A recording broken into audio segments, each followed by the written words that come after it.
Good morning, everyone. Welcome to today's hearing. We're going to continue with the inquiry's experts. I think we're going to hear from Dr. Lane. Yes, good morning, Mr. Chairman. Thank you. Yes, today and continuing into Monday, we're going to be hearing from Dr. Lane. And then later next week, we will be hearing from the other inquiry experts at Phase 1, including Dr. Duncan Glover, Professor Nick Dade and Professor Purser. So can I now call Dr. Lane?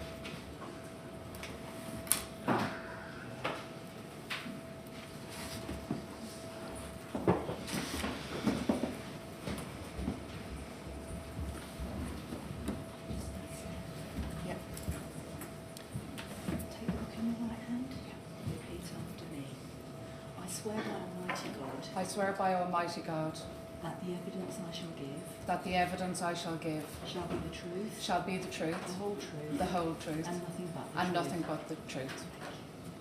Thank you very much, Dr. Lane. Sit down and make yourself comfortable.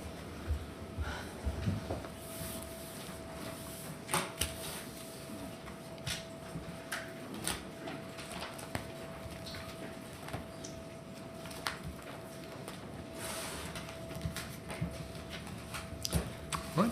Yes, thank Ms. you. Grange. Please can you give the inquiry your full name? Dr. Barbara Ann Lane. Thank you. Dr. Lane, this is the continuation of your formal evidence in Phase 1 of the inquiry, following your presentation previously on the 18th of June this year. At Phase 1, you were asked to identify the active and passive fire protection measures within the tower and report on the extent to which they failed to control the spread of fire and smoke and contributed to the speed at which the fire spread. Is that correct? That's correct. And you produced an initial Phase 1 report on the 12th of April this year, which consisted of 21 chapters and 11 appendices A to K. And since that time, you have revised and updated that report, including in the light of some of the factual evidence that the inquiry has been hearing at Phase 1.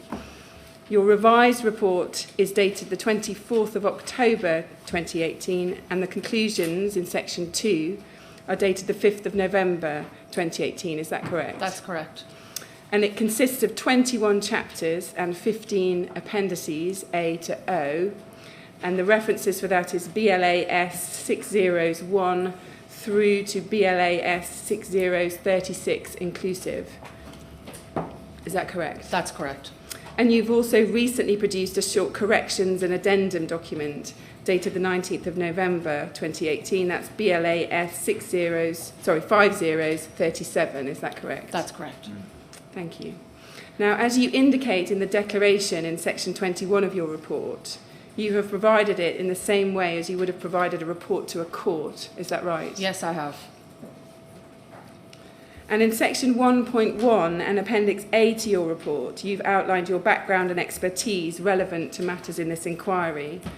In terms of some of the key points from that, you are a director of Arup, which is an independent company of designers, planners, engineers, consultants and technical specialists addressing professional services in the built environment. Is that correct? That's correct.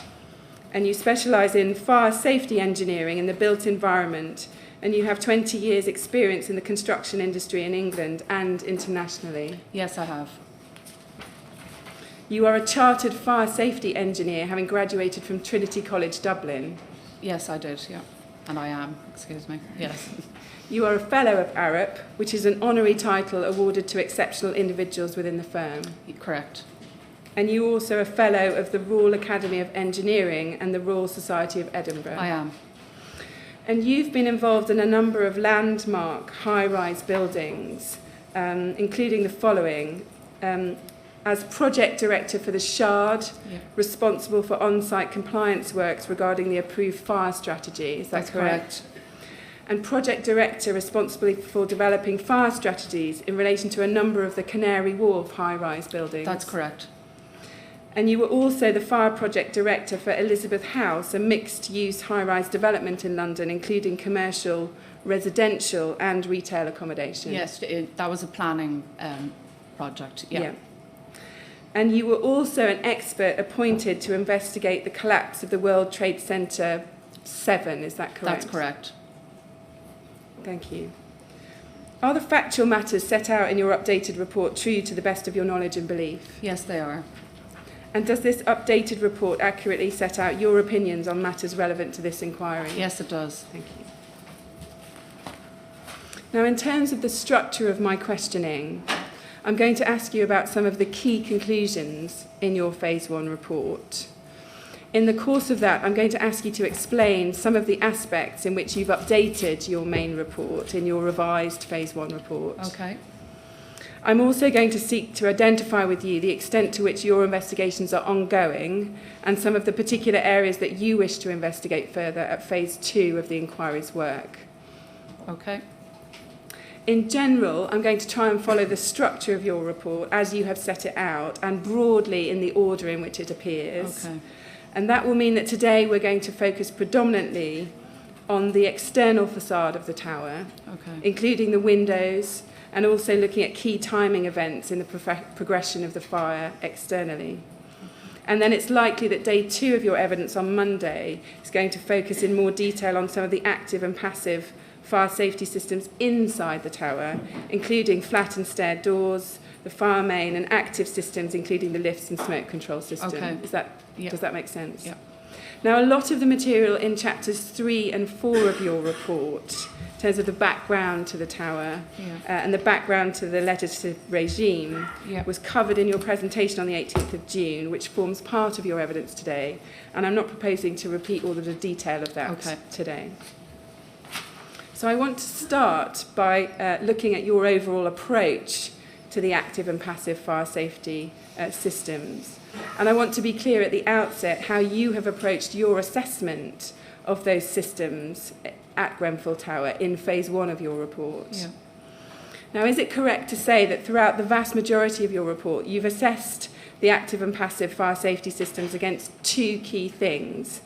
First, the design guidance CP3 1971, which is the guidance that applied at the time of construction of Grenfell Tower, and which you have concluded was applied by the designers to demonstrate compliance with the London Building Act 1939. Yes, that's correct, along with the other relevant regulations. Yes, Yeah. I'm going to come to those in a okay. moment. Yeah. So the first thing is CP3 1971. Correct. We'll look at that in a moment. Yeah. And then the second is current statutory guidance made pursuant to the Building Regulations 2010, as contained in the prescriptive document, which is approved document B, Fire Safety Volume 2. Is that correct? That's correct. Thank you. So let's go back to the 1970s Yeah. and look at the regime which applied when Grenfell Tower was first designed and built in the early 1970s. Yeah. Now, we believe that Grenfell Tower was designed, as far as we know, between around 1967 and 1972. Yes. Is that right? That's as I understand it. Yeah, yes. and we take that from a RBKC chronology which has been provided to the inquiry. Yes. And can you confirm that London was not subject to national building regulations at that time? That's correct. It was the London Building Act 1939 and relevant bylaws, including the London Building Constructional Amending Bylaw 1964 number 1 that applied. Is that correct? That's correct. Thank you. And in assessing the original design of Grenfell Tower, is it right that you've considered both relevant London guidance and also relevant national guidance, which may have been applicable at the time? Yeah, so in my assessment of Grenfell Tower, a building in that part of London and at that height is controlled by 3 sections in the London Building Act, number 20, number 34 and 98. Yeah. And in looking at those 3, I then ended up having to look at the 1971 CP3 because of how I found Grenfell Tower to be constructed. Exactly, we're just coming to that. In its physical condition, yes. So in terms of London guidance Yes. at that time, you've explained in your report that this principally consisted of some London County Council guidance, means of escape in case of fire, 1954, amended in 1967. Yes, correct. And you refer to that in your report as the LCC 1967. Yes, is that I do. correct? Yeah. And is it right that in 1967, when this was amended, it was actually the Greater London Council that amended it because the LCC didn't exist anymore? Yeah, so, well, it's a very small point, but the GLC published that revision. Yeah. But the original note that they republished had LCC on the top. So it's a very minor point. Yeah. Yeah. And that London guidance at the time also consisted of the GLC, the Greater London Council, Section 20 Code of Practice. You just talked about That's Section correct. 20 of the 1939 Act, 1970.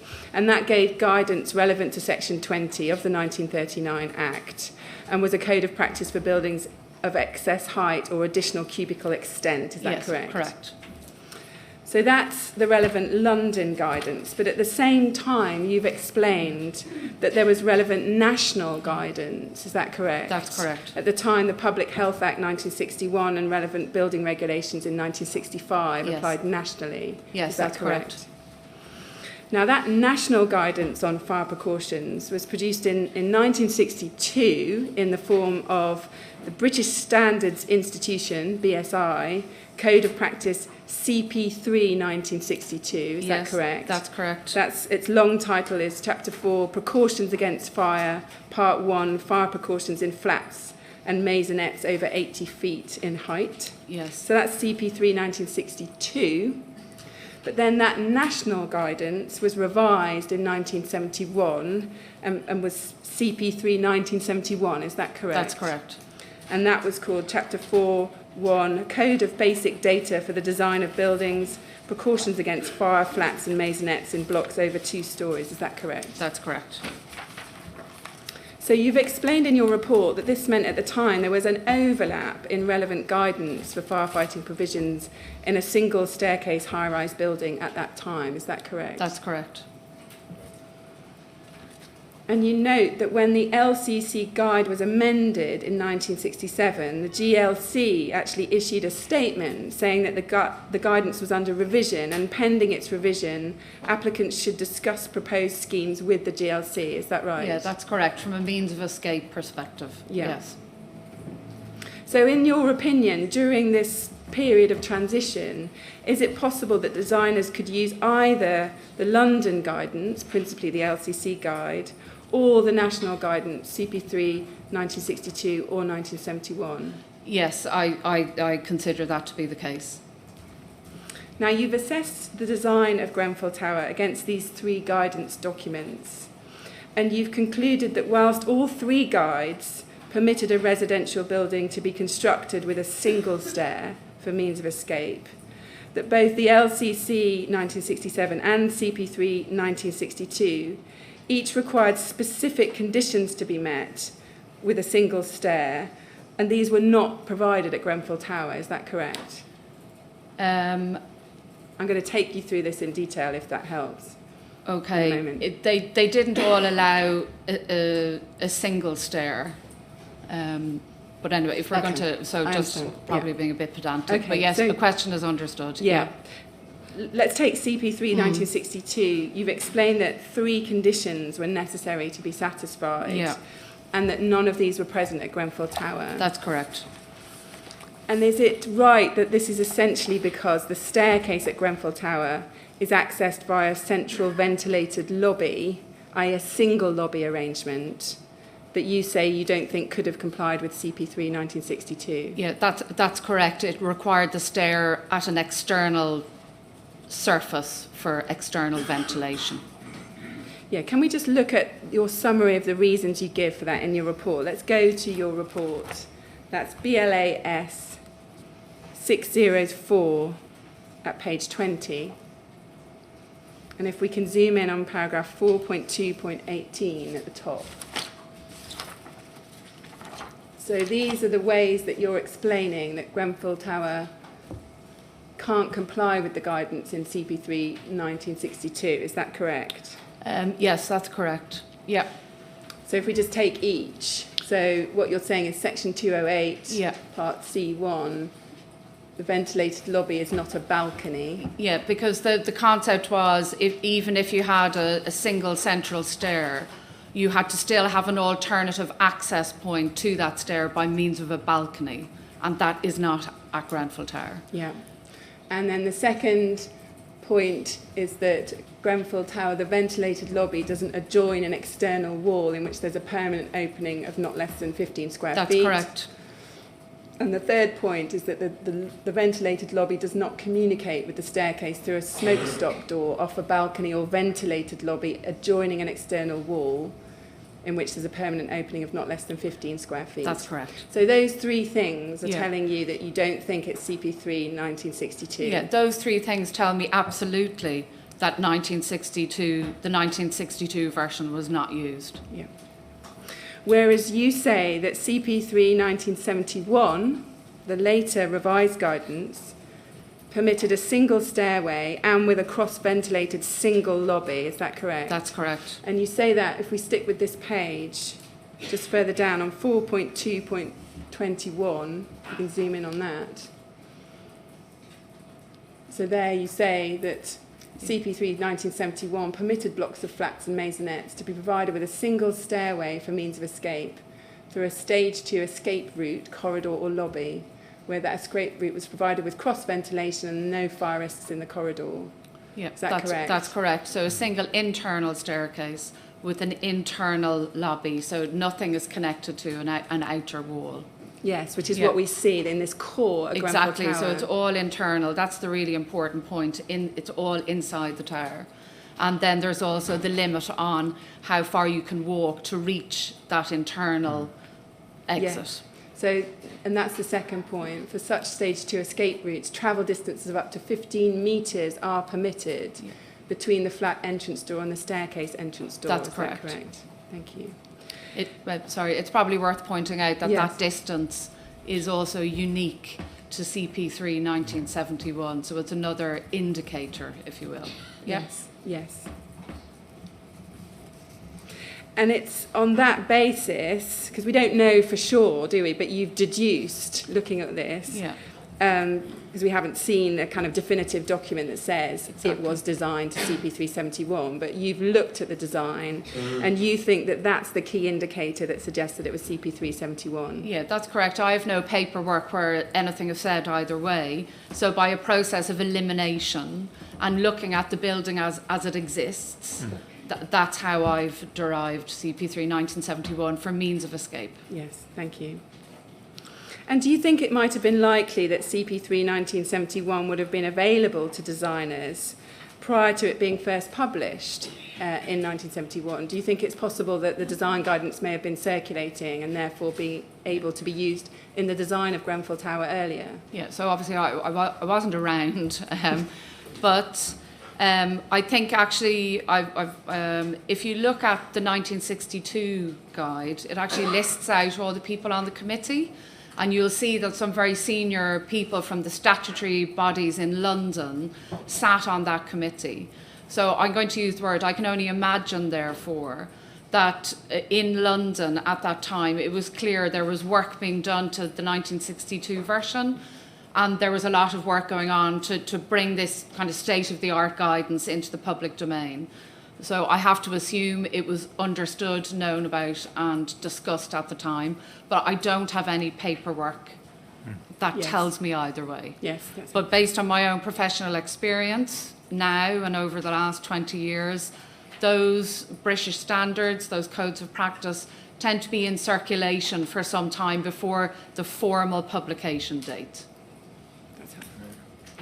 And you've also made clear that the Section 20 GLC Code of Practice would have also applied specifically in terms of firefighting provision in the stairs. Is that correct? That's correct. And you've identified 3 key differences between the CP3 1971 guidance and the GLC Section 20 Code guidance in your report. Yeah. You've carried out that comparison exercise in Appendix H. I just want to summarise what those key 3 differences are. Okay, yeah. So the first is ventilation of the stair lobbies. Yeah. The GLC Section 20 Code required a permanent vent at the head of the stairs of a greater square meterage than CP3 1971. Is that correct? The second key difference is about fire resistance of the staircase. You say that the GLC Section 20 Code required the staircase, lobby and lifts to have a standard of fire resistance twice that of the constructional bylaws, Yeah. which CP3 1971 adopted. Yeah, so that's correct, because for a tall building, Section 20 placed additional fire safety protection. It wasn't meant to replace it or interfere, it was additional. Yes. So it made clear where it was additional to the bylaws and so to the means of escape guidance too. Yes, and you think that, in fact, the stairs were designed to achieve that higher Section 20 standard, that higher standard of fire resistance. Is that correct? Yes, based on the concrete depths as I've observed on the plans, yes. Yes. So you think that's in all probability what the designers must have agreed with the relevant building control? Yes, I do. I think they would have been required to do that. Yes, because it's a Section 20 building. Yes. And you've also concluded that the Section 20 code permits something called a Class A for entrance and stair doors, which can achieve a lower fire integrity than the 30 minutes for Type 2 doors required by CP3 1971. Is that correct? Yeah. So now we're going to come in detail to that on the second day of your evidence. I'll take you back to this. Okay. But sorry. It's correct that Section 20 refers to the bylaws on the matter of doors. Yes. So there's no conflict between the bylaws and Section 20. They're But there both is clear. potentially between CP371 Exactly. and the Section 20 code. Exactly. and So the if you bylaws. adopt CP3 1971 for your means of escape design, now you have to think about the intersection with the bylaws - Section 20, yes. Yes, thank Okay. you.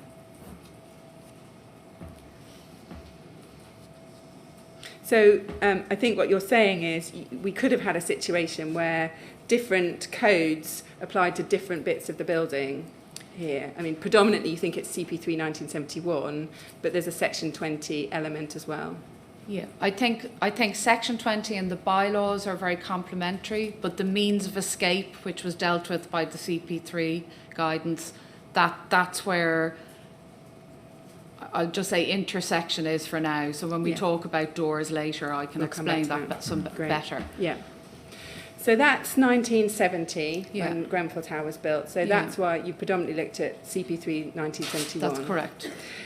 You've then looked, as well as looking at that, at current statutory guidance made pursuant to the Building Regulations 2010, those regulations having been made under the Building Act 1984, That's correct. as contained in the prescriptive document, which is approved document B, Fire Safety Volume 2. In Is the that correct? statutory guidance document, approved Yes. document B, Yes. I don't agree with the word prescriptive. I don't know if I'm sorry. meant to We want your views. correct. whatever they Okay, are. sorry, Thank I'm you. not being rude. It's No. the statutory guidance document, approved document Yeah. B. Yeah. And for shorthand, you often refer to that as ADB in your report. So That's when correct. we've got ADB, it's approved document B Yeah, that's that correct. we're talking about. Yeah. And at the time of the original application for this refurbishment, when it was made and resubmitted in August and October 2012, the Building Regulations 2010 were in force. That's correct. That's isn't it? correct. And do you agree that the Building Regulations 2010 only apply to certain defined building work, including where there is a material alteration, which has a very specific definition within the Building Regulations? Yes, I do. And in particular- with some with some qualifications that I'll get onto Okay. in my own work. Yeah, but yes, I do. Yeah.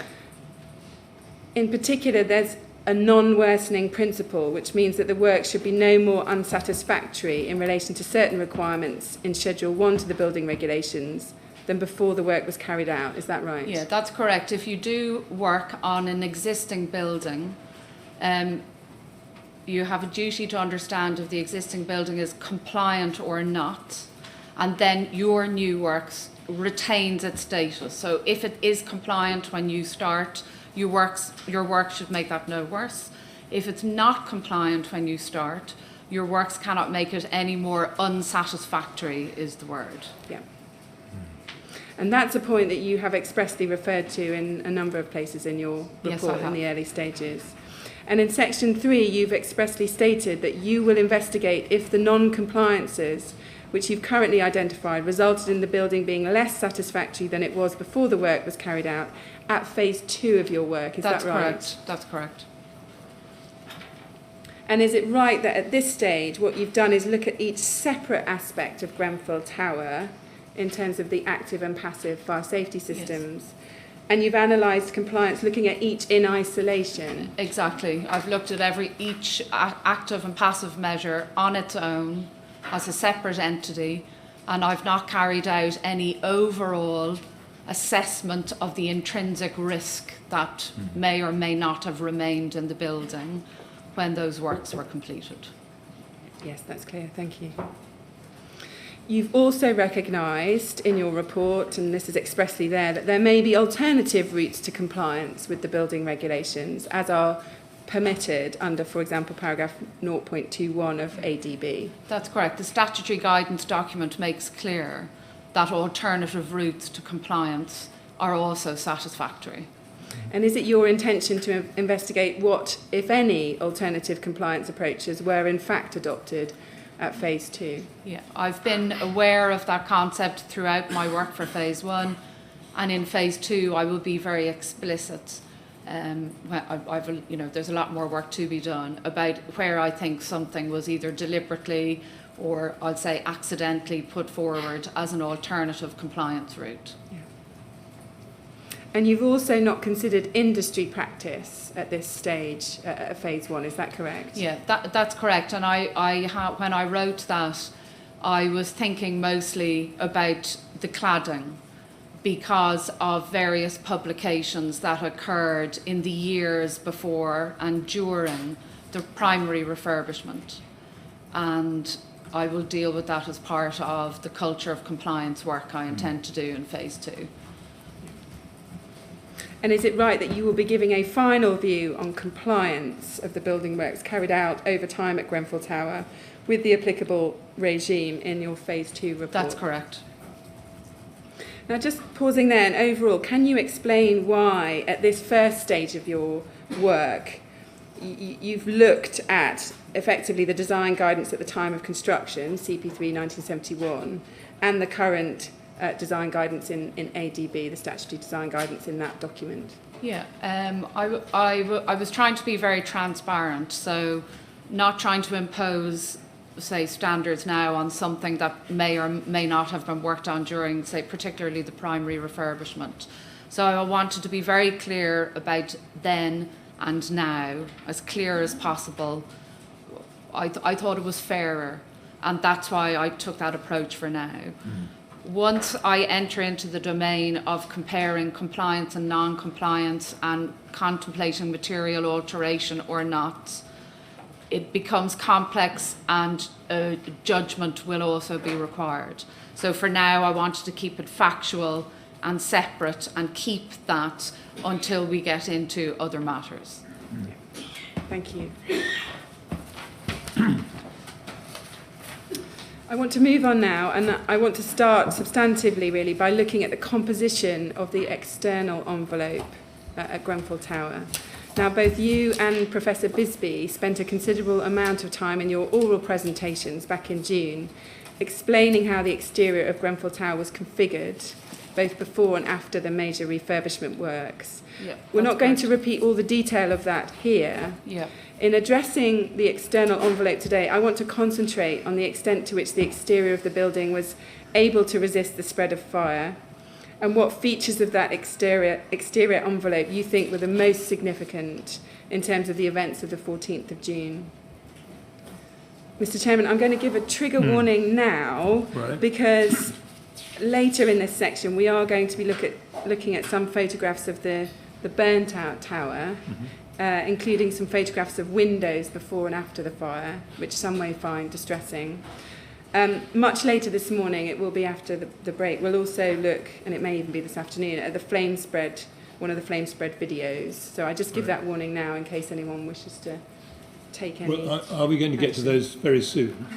We're going to get to some pictures of windows fairly quickly. All right. The video comes later, and I'll warn again. Yeah, thank you. So I want to start by picking matters up at chapters 8 to 10 of your report and considering your evidence about the construction of the external envelope, including the window openings, and then the routes for fire spread both out through the window openings and then vertically and horizontally through the building envelope. Before we get into the detail, does your conclusion remain that, as you've set it out at paragraph 2.9.9 of your report, that there were multiple catastrophic fire routes created by the construction form and construction detailing that was used? Is that still your overall conclusion? That is my overall conclusion. Now, taking the window openings first, I just want to work through some of the key points that you make so you can explain them. As you explain in Chapter 8 of your report, the design of the windows was pushed outwards during the refurbishment. That's correct, isn't it? That's correct. Now, one of the consequences of that is it brought into the external wall construction a horizontal void which had previously been on the exterior in the form of a sloping lip beneath the window. I want to take you to a figure just to have a look at that. Okay, good. Yeah. So if we go to figure 8.6, that's BLAS. Yeah. That's it. Is it possible, sorry, excuse me, is it possible for the screen to come nearer? I seem to have developed eyesight problems overnight. I'm sure Will I break something if I move it? well, Sorry. we certainly can move it closer, but I think what you may find is we can blow it up on the screen. Oh yeah, Maybe just for forward. drawings it's very hard So- for me to see, but I can yeah. look at my own one. Actually, I'll just look at my own What one. I'd like to do is blow up, Well, is that better? Mr. Yeah. Child Director, we can actually blow up let's blow it up like that to start But with. So just so that we know, is that a comfortable size for you? If not, we can move the screen, you see. Yeah, I just wouldn't mind it a bit nearer, sorry. Just for drawings it's quite difficult to see the Yeah. detail. I'm sure we Yeah. can move it. Yeah, thank you very much. Is that better? Yeah, thank you very much. So this section here There's nothing is on the screen now. effectively showing. Sorry, I'll stop. Sorry, Oh shall- yeah, shall we there get it this, is. let's It's get fine. this sorted out first. Lovely, thank you very much. Sorry about that. That's Yeah. right. Is that okay? Okay. Okay. So here, what we have is the original conditions on the left, Yeah, and then the refurbished conditions on the right. Is that correct? that's correct. And you've shown very clearly the way the window is being pushed out and Yes. moving out. I just want to focus, we'll take this each in stages at the moment, on, if we go, can we zoom in on the right-hand image?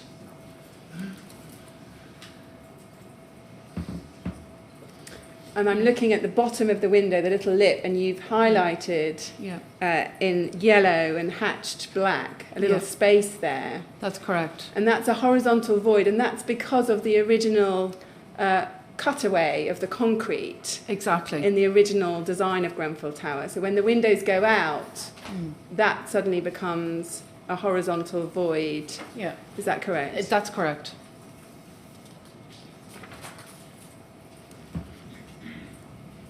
And then on the sides of the windows, abutting the columns, the pushing out of the windows also resulted in a vertical gap down the side of the windows, which was formed by a groove in the original concrete exterior of the columns. Yeah. Again, we'll look at figures to support all of Okay. these points. And we looked at this with Professor Bisbee yesterday. Can we look at that gap? Let's start with figure 9.8, BLAS 609 at page 12.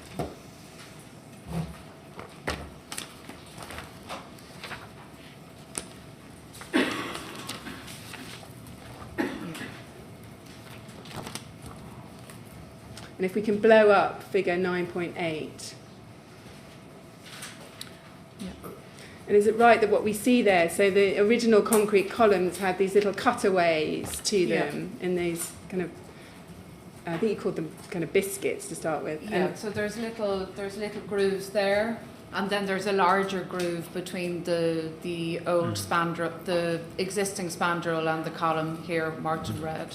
So there's two types of groove through the existing construction. So by pushing out the window, you then incorporated that gap into the side of your window where it abuts the column. Exactly, that all becomes part of the internal side of the new external wall. Yes. Yeah. And there's a good photo of that in terms of the as-built construction. If we can go to figures 9.9 and 9.10, BLAS 609 on page 13. Yeah.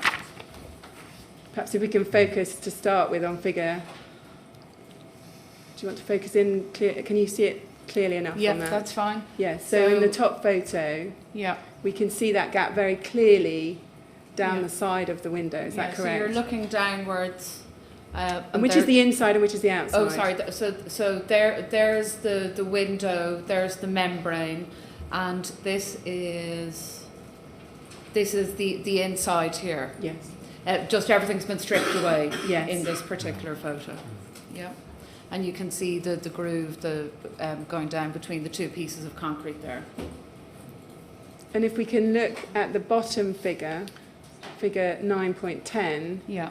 we can see there that someone's made an attempt to fill that with expanding foam. That's correct, Is that yeah. correct? Yeah. And I think Professor Bisbee said yesterday some areas seem to have foam in it and some do not. Is that consistent with your site inspections? Yes, it is. So there's a variation about whether that has any kind of Yeah, if it's been foam in it. if it's been done or not. Yeah, that's correct. Yeah. And you also note that the windows themselves were reduced in size, leaving a gap of between 30 and 120 millimetres between the sides of the windows and the adjacent columns. Is that correct? Yeah. Again, let's look at a figure on that.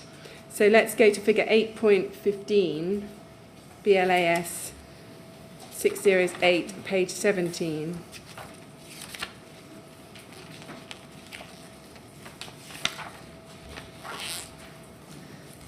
Yeah.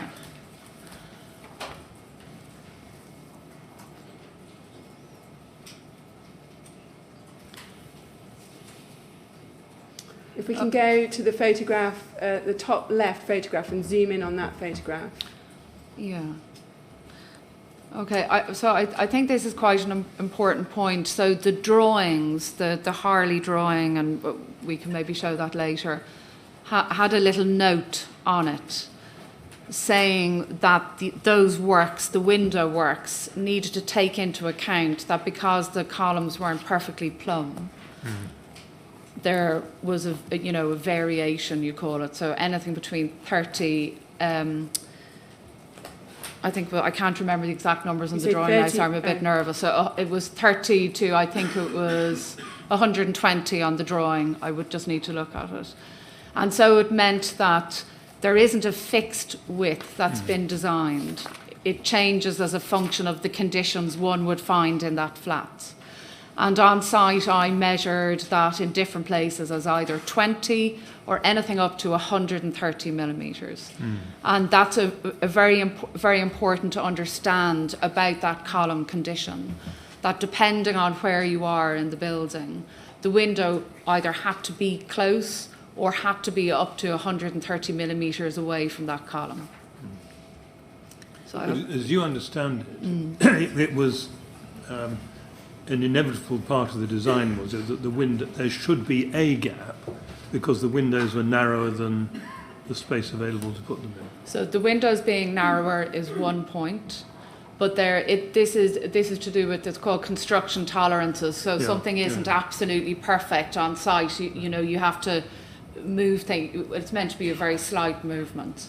But I think that drawing is very important because it shows that that was the scale of tolerance they were dealing with. So it's 2 points: the window size and then the plumbness of the columns, and so dealing with that during construction. Yes, thank you. Yes, we think it might be figure 8.13. That's BLAS 608 at page 15. Oh yeah. Is that the right one? Yeah, hopefully you can see the note. Yeah. If we can blow up, I think it's the right-hand figure. Thank you. Yeah, you should.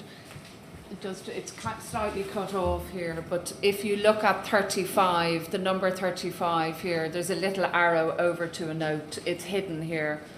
In my report, there's a proper reference, and someone can check for themselves. And so that you can see that variation. You see the two red lines? So that was a designed for variation. Yeah. But what it means in terms of my interest in it is to do with fire and its interaction with that gap.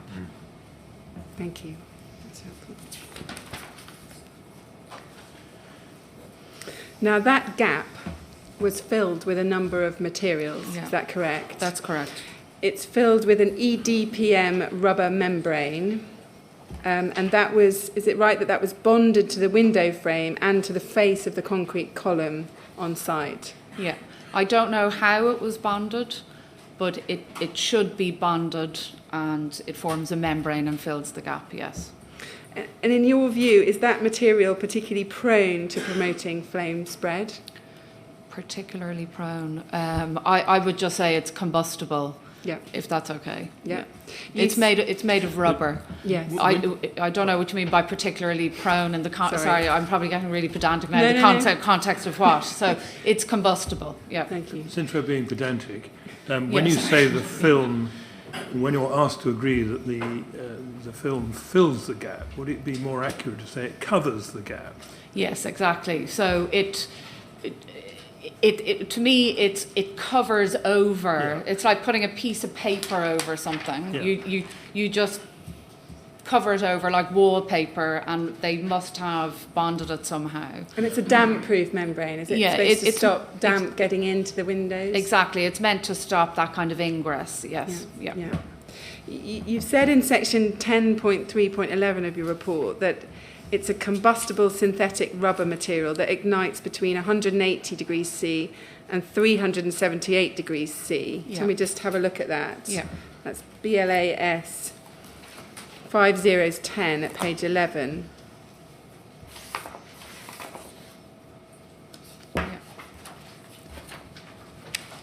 Yeah, I think it goes into the next, actually it goes Yeah. onto the next page. Combustible synthetic rubber material which ignites. Can we Yeah. go over to the next page?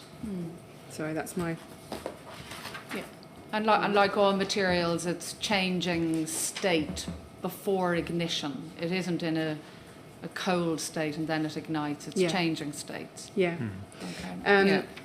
And you've got that temperature range, 180 to 378. You've obviously got it from this ignition handbook. Yeah.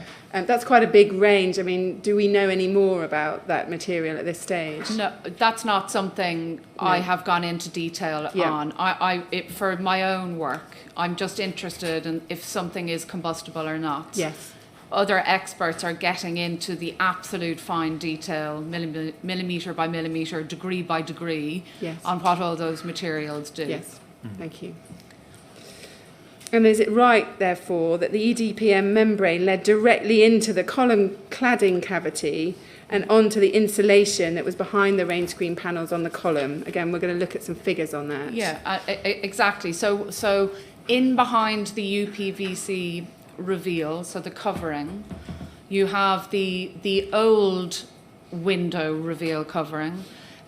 You have some additional insulation that's marked on the drawing as being required.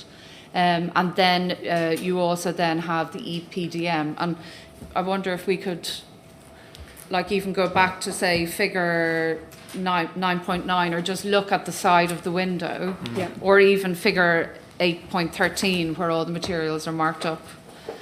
Maybe figure 8.13 Let's would go be to the best. 8.13 then. Yeah. BLAS 608 at page 15. Yeah, I think that's the clearest way of trying to show it. So do you want to just draw attention to... Yeah, so it's marked, you've your UPVC, and I thought you've your UPVC, and Professor Torreira was very eloquent about how that loses its mechanical stiffness at quite a low, relatively low temperature. And then in behind here is what's very important. And it says, for example, insulation by others. It says to retain, up at the green, up on the top there, it says to retain the original... Existing frame remains in most cases, removed by Okay. others where necessary. Yeah. And I think actually this is a very important drawing. So you've got that information, and then you've got the little note telling you that it's anything from 35 up to 90 millimetres. So when you think then about the location of the UPVC, because that has to line up with the window frame, there's either a small or actually quite a large gap when you think about it behind it. So that means then the length of the EPDM is a feature of this gap it's trying to fill. Yes. That's helpful. Okay? Yeah. And once the UPVC is gone, and from what I know, the insulation layer was glued onto the back of the UPVC. We're coming to that. Oh, sorry. That's okay. Yeah. Well, you can see where you're going. Yes, sorry. No, it's good. Let's just just with the EDPM membrane, can we just look a couple of pictures of that in its on-site configuration? Let's go to figure 8.22, BLAS 608 at page 22. And if we can just zoom in on that figure. So there, I think what we're seeing is the range screen has been removed both on the spandrels below the window and on the column. And what we're seeing there right down the middle is the column insulation. Is that correct? That's correct. And then to the left of that, again, we'll come back to the exposed faces of the insulation. Let's not worry about those for the moment. We see that black EDPM weatherproof membrane. Is that correct? That's correct. So there we can see it going into the column effectively, that's covering up that column. Can we also look at another figure on that, figure 8.23 on the next page, page 23? And there, what you've shown in blue is what it would look like from the inside of the flat. Yes. Where we've got the column. And I think this is flat 13, which is on level 4. It's the kind of exemplar flat across the hallway from flat 16. So this is what the flat 16 window would have looked like. Is that correct? Exactly. And it's quite striking on site because you realise you could literally cut a hole in the EPDM and put your hand into the column cavity.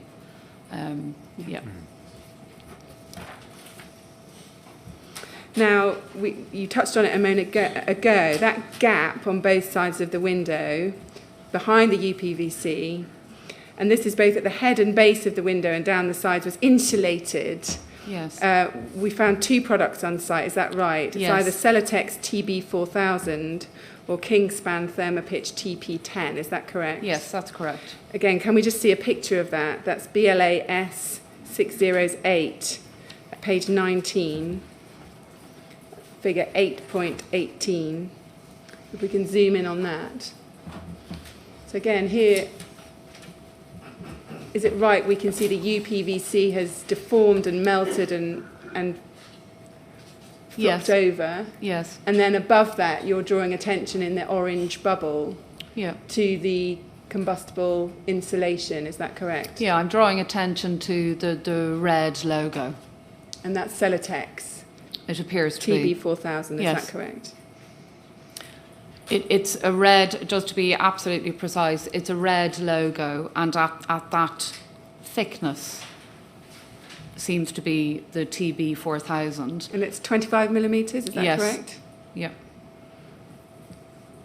So that's a different insulation product to the product that we see when we get to the spandrel insulation and the column insulation on the outside. Is that exactly. correct? There's small pieces of insulation around each side of the window, trying to fill up the gaps that were formed between the old and the new windows. And just to be absolutely clear, they're at the top and the bottom and at the sides. That's correct, isn't it? So they are marked on the drawings as being required on the top, on the bottom, on the 2 sides. And I have personally seen them on the top, on the bottom, and on the alu glaze side. As well as on the column side, is what you're saying? I didn't see the insulation myself on a column side. Yeah. I have to rely on the drawing there. Yeah. Let's have another look at another drawing. BLAS 609 at page 20. That's figure 9.13.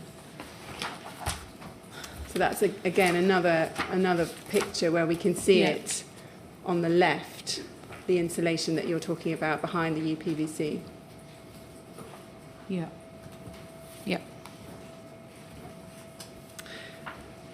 And you've asked for test data for the Celotex TB4000, but that's not been provided to date, is that correct? Not yet, no.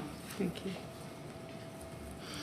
And you say that the publicly available BBA, that's the British Board of Agreement certificate, says that has no determined performance or is European Class F. Is that correct? That's correct.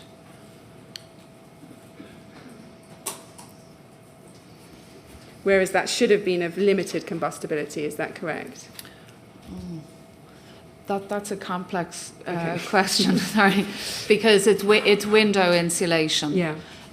So yes, I think as a minimum it should have been limited combustibility. It's probably worth stating that I couldn't today look up something in approved document B to see if window insulation and wall insulation are meant to be different. Okay. Can we just, I think this is a good point, just to clarify about the European classification system, because I'm going to come in some of my later questioning to ask you more questions about is this Class E or Class D, etc. Yeah. So I think it's just worth, in general terms, I know this is a very complex topic that you've dealt with in Appendix F, and we'll have to get into more detail on this at Phase 2, but in general terms, is it right that the European classification system has a sliding scale of classifications with 7 different classes of reaction to fire? That's correct. Where we have A1, A2, and then B through to F. That's is that correct. And is it right that kind of when you get down to E and F, we're talking really burny? Is that, I mean... I couldn't use the phrase really burny, I'm very sorry. It's just dreadful. I'm going to drop him. I need to get sacked as an expert if I start saying really burny. I'm going to drop him in it. Sorry. That's an explanation. I'm going to drop him in it. So on a more serious note, sorry. So A1 is meant to be non-combustible, A2 is limited combustibility, and then from B down, there's greater degrees of flame and heat observed or allowed in the tests. Yes, I'm going to drop Professor Bisbee in it, because that's how he first explained to me. You can't have said that, yeah. And is it right that when these European standards were adopted, that where, you've just explained it, but let's just be clear, where the national guidance specified non-combustible materials, the use of A1 materials was considered acceptable, and where the national guidance specified limited combustibility, the use of A2 was considered acceptable. Is that correct? I know, yes it is, I know what you mean, yes it is, yeah. But they're two different things, national and European. They are, and but there had to be some kind of harmonisation, even though they're not testing the same thing. Is that correct? So again, I couldn't say that there was harmonisation. So in approved document B at the back, in table A6 and table A7, it lists out A1 or A2 as is appropriate. Yes, thank you. Do you want to go to the table that we see in BSEN 13501 that lists out the European classifications? Do you think that would be helpful? I think it would be helpful because it's the clearest table then about all the different tests you need to do to get that letter. I won't be able to keep repeating them endlessly. It's very hard to remember them, actually. There's so many. So it'd be good to see that table, please. Great. Yeah, so I think it's Appendix F, figure F4. Yeah. That's it. If we zoom in on that figure. Yeah. So you've taken this table from BSEN 13501-1, table 1, is that correct? That's correct. And this gives us the classifications A1 down to F, is that correct? That's correct. And it sets out very clearly the activity required, and so the relevant test evidence required for each classification. And that's what I've looked for when a party has submitted test evidence to the inquiry. Now, in a later section of my questioning, we're going to look at each product, and I'm going to ask you what the classification is. I want to stick at the moment with windows. So we've looked at the Celotex TB 4000, which you say has Class F. And a material of limited combustibility is A2 or higher. Or better, exactly. And then the Kingspan Thermopitch TP10 is Class E, is that correct? That's correct. And you actually believe that that Kingspan Thermopitch TP10 was originally specified to be used as the insert around the extractor fan in the windows, is that correct? You say that in your report. Yes, that was, yes. So probably it's worth saying that the window insulation isn't specified. The products, or it's not written down in the papers that I have at this stage. So in the design drawings you've seen thus far, you can't see any specification for what that window insulation was supposed to be? Exactly. The UPVC window surrounds.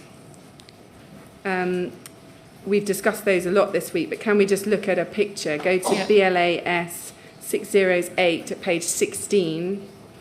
Figure 8.14.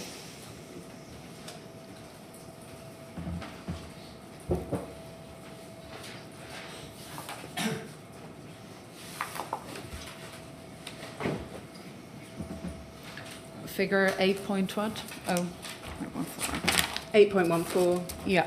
This oh, is yes. just to orientate ourselves back on the UPVC window surrounds. Yeah. And we've had a lot of evidence about Yeah. these windows effectively become liquid between 75 and 100 degrees C.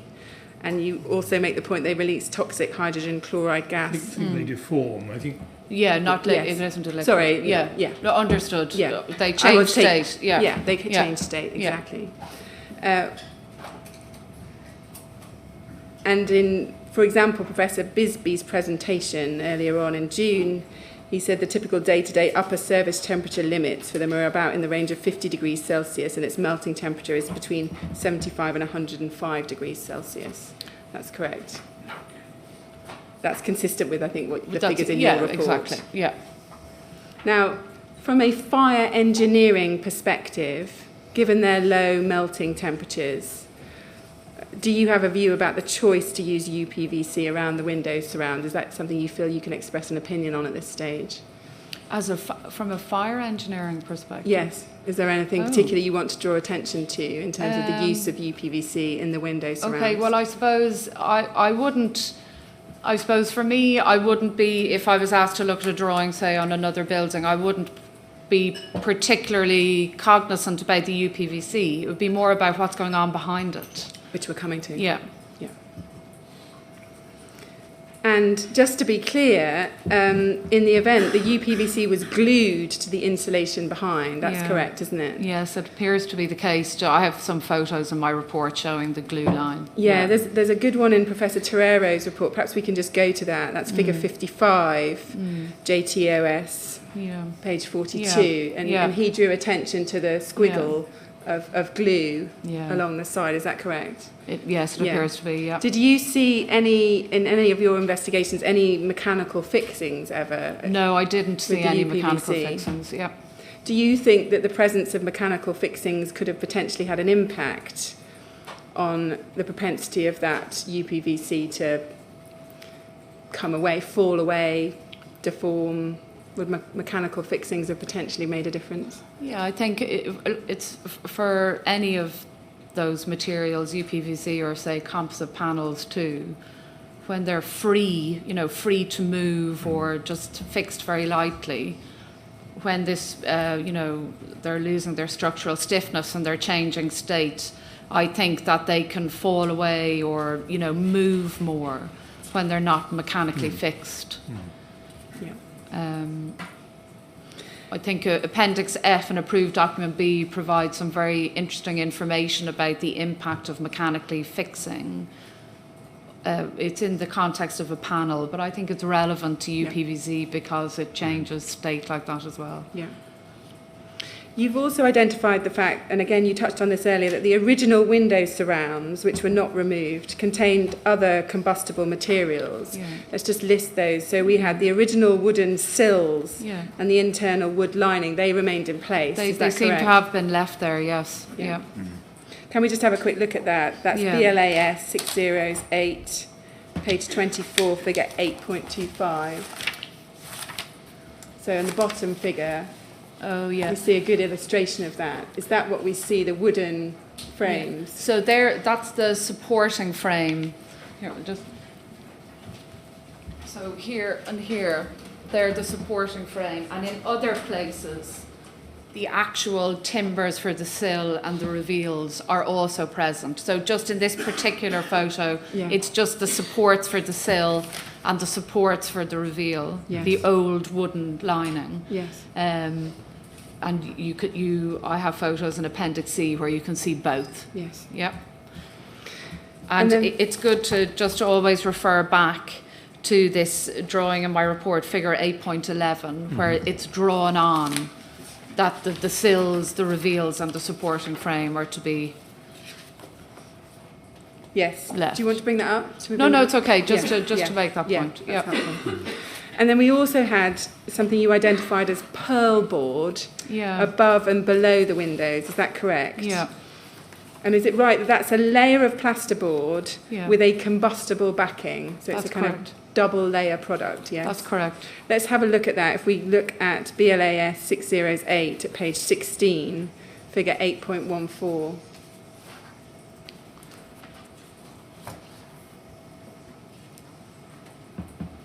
And you have marked that the original purboard ceiling filler strip above the window. Oh, is that yes, yeah, correct? that's correct. Yeah.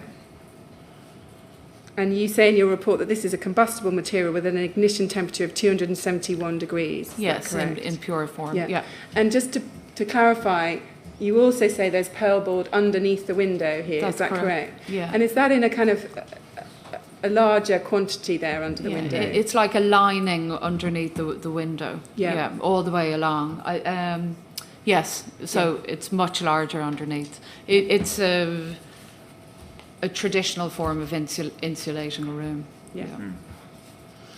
And you've identified a number of pathways between the outside and the inside in section 9.3 of your report, pathways for the potential spread of fire. Yeah. I'm not going to go to every single one of those Okay. because a number of those are kind of theoretical pathways. But your conclusions are at paragraph 9.7. I just want to ask you about those. Does it remain your position that once there was a localised fire near the window, the majority of the materials around the window had no potential fire-resisting performance? That's correct. And therefore no part of the construction had the ability to prevent fire spread from inside the building to the external wall cavity. Is that correct? That's correct. And once there was a fire in a flat anywhere near a window, there was a very high likelihood that it would break out of the flat and into the cladding. That's correct. That's your view.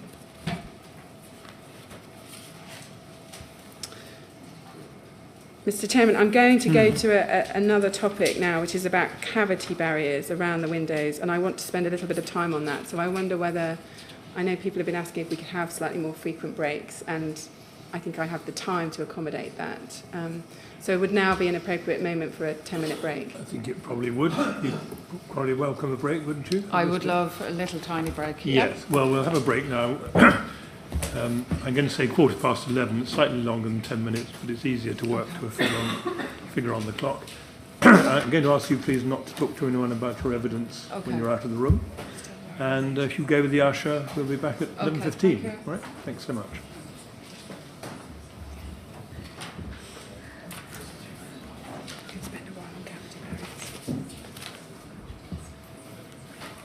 Right, 11:15, please.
Can you take your seats, please, and remain silent? Thank you.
All right, Dr. Lane? Yeah, You thank ready you. to carry on? Yes, I am. Good, thank you. Yes, Miss Grange? So sticking with the windows for the moment Yeah. and stepping back and considering that window arrangement as a whole and just leaving aside the combustibility of the materials for the moment, would you have expected to see some form of fire-resisting cavity barriers around the windows? Yes, I would. Now, I'd quite like you to explain to us what the regulatory requirement was in relation to cavity barriers. What I'd quite like to do is take you to a couple of sections of approved document Okay. B, if that's Okay, okay, yes, including the that's fine. diagrams, Okay. just for you to explain to us what the requirement was. Yeah. So can we go to CLG 50224 at page 82 to start with? And can we blow up? This is diagram 33. Is that that's the correct diagram to start with, yes? Yes, please. Yep. So if you can blow that up, that's great. So by reference to this diagram, can you just explain to us what the requirement is for cavity barriers in relation to the windows? We'll come back to this diagram later when we look at cavity barriers in the external wall proper. Okay. So in this diagram, it shows that where the openings are made for a window, that opening must be sealed on all sides to seal up the cavity made by the construction of the wall. So you'll see you've got the external face and internal face of the wall, and fire resisting construction is placed the top and bottom of the wall, and also you seal the sides as needed. Yeah, I think we're about to blow that section up. I think that's a good idea. Yeah. So in grey, it's quite hard to see, but So those little grey squares indicate a cavity barrier is required to seal the cavity formed from the two parts of the wall. Outside and inside of the wall, a cavity is formed, and you seal the top where you've cut an opening in the wall for the window. Yeah. And so, and then just the windows. Yeah. Do you want to look at 9.3 as well of ADB about junctions and cavity closures? Would that be helpful? That's on the next page, page 81. Yeah, so if I can do that from here. Okay, fine. So where a compartment floor meets the external wall, within the cavity there, within the cavity there, all right. Yep. Okay, sorry. Right. Okay, so just leave it like that, yeah. Where am I? Oh, yeah. So here's the compartment floor, and where it meets the external wall, within that cavity, a cavity barrier is required. There's an additional item where the internal face of the wall meets the floor. They're called fire stops. They have a different performance. And the significance of having the cavity barrier at the floor and at the window opening is from this compartment to the next compartment, you have two cavity barriers sealing that cavity between those two compartment floors. So one at the window, one at the floor, another at the window, and you're into the next apartment. Yeah. Thank you very much. Yeah. And in terms of cavity barriers for windows, Yeah. are they a kind of different type to the cavity barriers that we've seen on the external wall? We'll look at those later. Are there special cavity barriers for window openings? So you can buy all different types of cavity barrier, Yeah. or so, and I don't know a whole range of products as such, but the approved document B also allows you to use some classic construction materials as a cavity barrier, and it gives specific rules about the thickness of those materials if you want to rely on them as a cavity barrier. So in terms of the cavity barriers that were installed in Grenfell Tower, they're made from a kind of a mineral wool substance.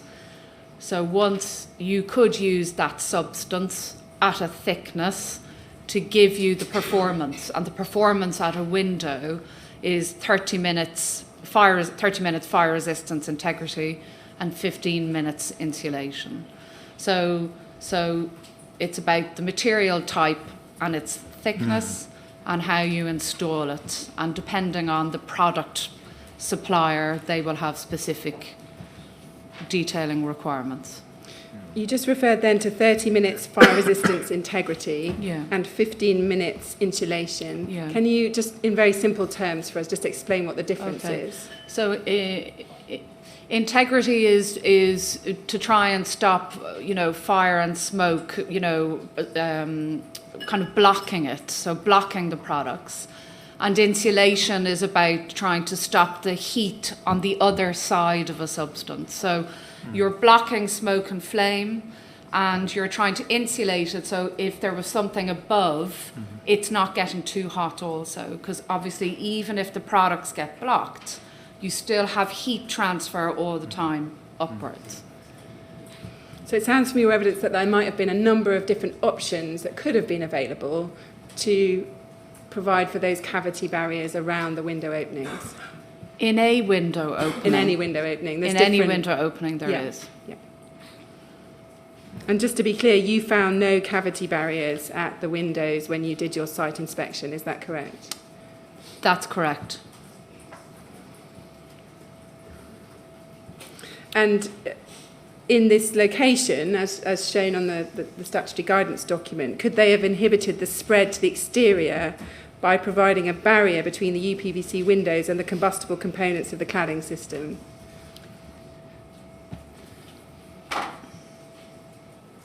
I think because of I can't answer that question directly, because we have to remember the old window and the new window has moved, and then the relative location of the cladding. I don't know if you want me to try and get into that, but remember that the voids around the window and then the voids into the main cladding are very complex and interconnected. Yeah. Okay, so in a classic window, yes, you could seal off that cavity. At Grenfell Tower, it's much more complex than that because of the interconnection of all the cavities and the location of the ACP and the relative location of the two windows. So it's I not don't know obvious, it's what you're saying, it's not obvious how you could have provided cavity barriers with that kind of arrangement. Exactly. In fact, I have spent a lot of time trying to work out how one could. I'd just like to pursue this a little bit further, Yeah. if I may. Yeah. The drawing, you've examined some of the drawings Yeah. for this Yeah. work. Did the drawings show the presence of cavity barriers? No, they did not. So they were never provided for? They don't appear to have been considered, no. No, all right. Well, then the next question doesn't arise. Okay. Now, just moving on a little, a point made in Professor Torrero's report is that windows can't be designed to withstand the heat of an external fire when you have a big external fire going on, and he refers to the potential for an external fire to generate heat fluxes of up to 120 kilowatts per mega square. In the light of that, do you still think the weaknesses in the window arrangement, which you've identified, potentially played a role at Grenfell Tower? I do think the windows played a role. I don't quite understand the full extent of what Professor Torero means. Is that the glass or the frame or both? I think it's the glass predominantly. Oh, the He's glass. saying Well, wouldn't have survived. Yeah. I agree with that, yeah. Could it have played a role in terms of, first of all, facilitating the initial escape of the fire out of the compartment of origin? The construction materials around the window? Yes. Yes, it did, yeah. And again, we're going to come back to escape route later. Yes, okay. Do you think that the weaknesses in the window arrangement that you've identified could have also accelerated the rate at which the fire could break back in once it's spread up the exterior? Yes, I do.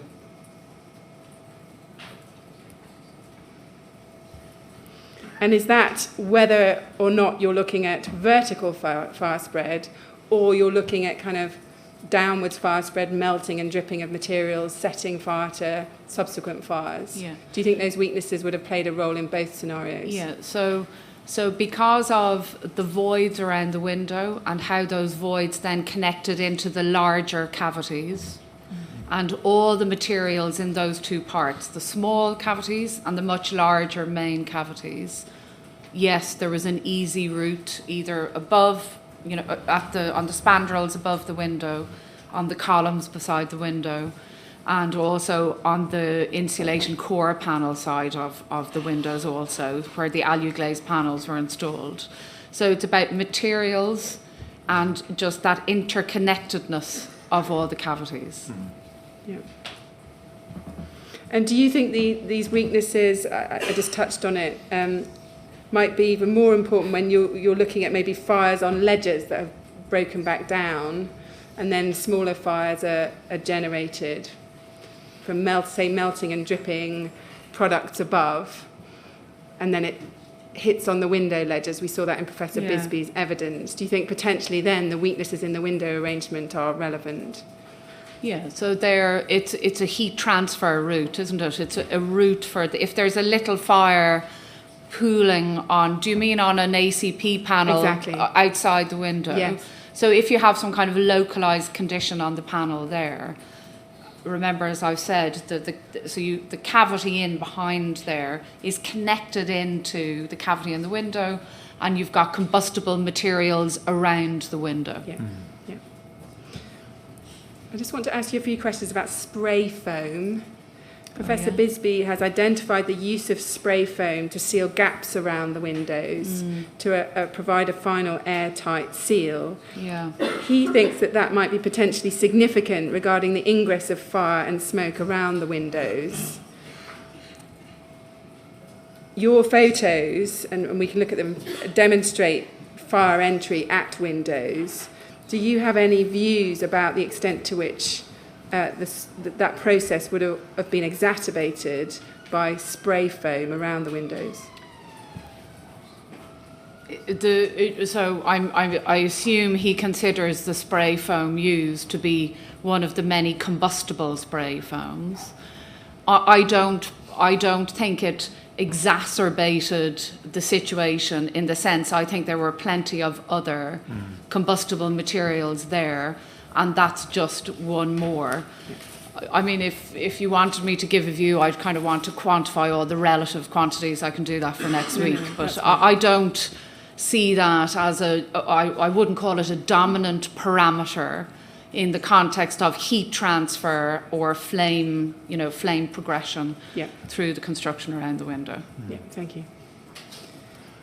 I now want to turn to look at the pathways for smoke and fire in the external cladding arrangement. Okay. This is addressed in detail in section 10 of your report. And I'd like to just pull up BLAS 5010 at page 5, which is your diagram of 6 pathways, figures 10.2 and 10.3. So we're going to keep coming back to this just to kind of keep orientating ourselves on this.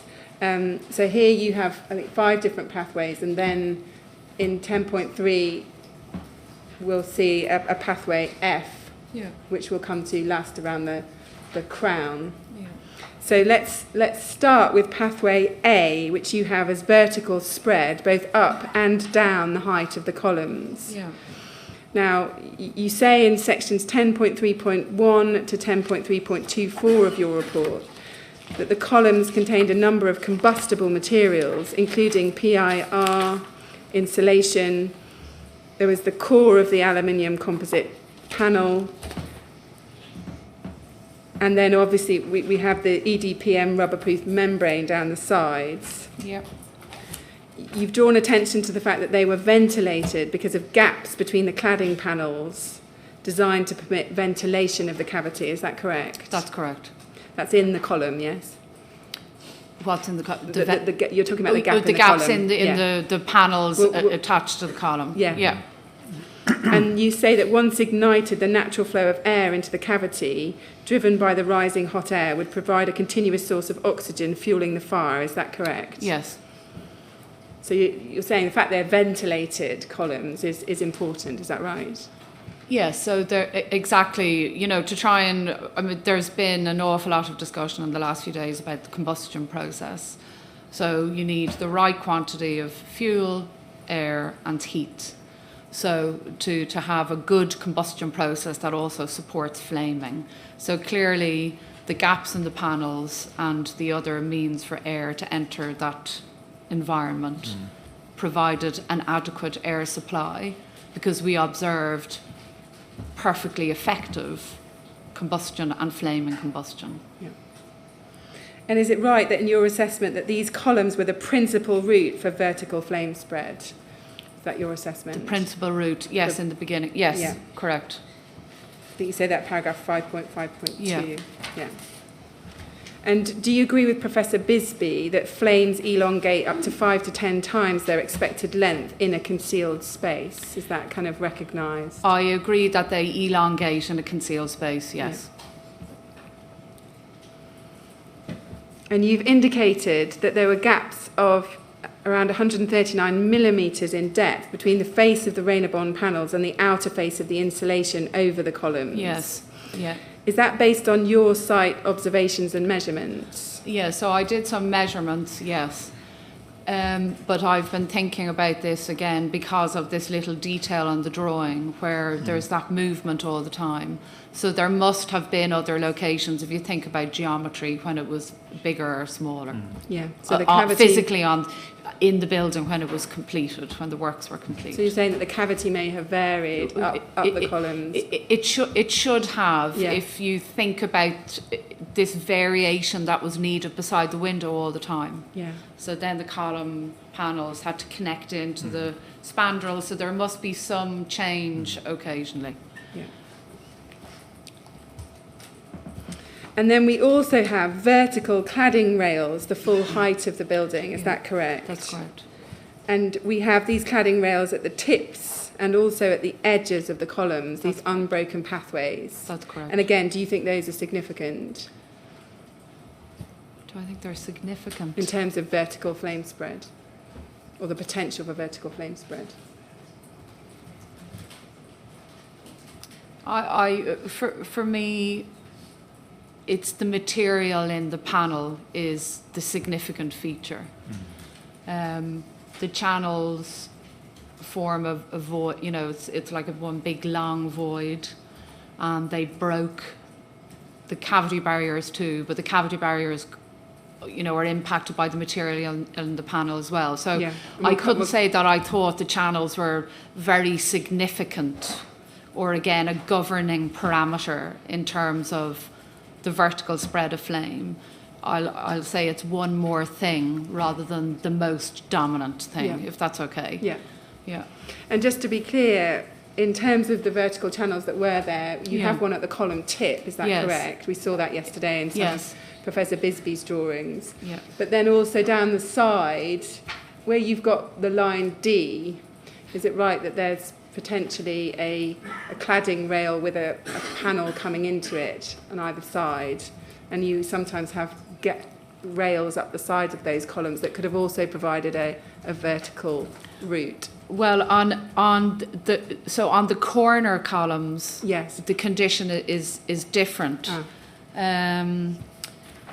So on these columns here, you'll see there's two panels come together in a point, but at the corners, they look almost like a rectangle, And so you have 2 channels there. Yeah. And you've actually identified, we're going to come back to Yeah. this, that there might have been a route of flame spread behind those columns. Is that Yes. correct? Yeah, actually, yes. Yeah. Yeah. But where the column panels meet the building, Yeah. yes, they interface, remember, with the laterals, Yeah. and there is a connection there. Yes. There's a cladding rail there, Yeah. a small one. Yeah. Yeah. And you've noted in your report that the top of column B5 on the east face was on fire within approximately 12 minutes of emerging from flat 16. Yes. Is that correct?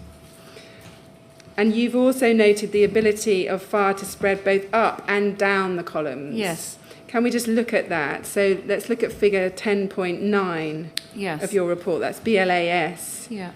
5010 at page 11.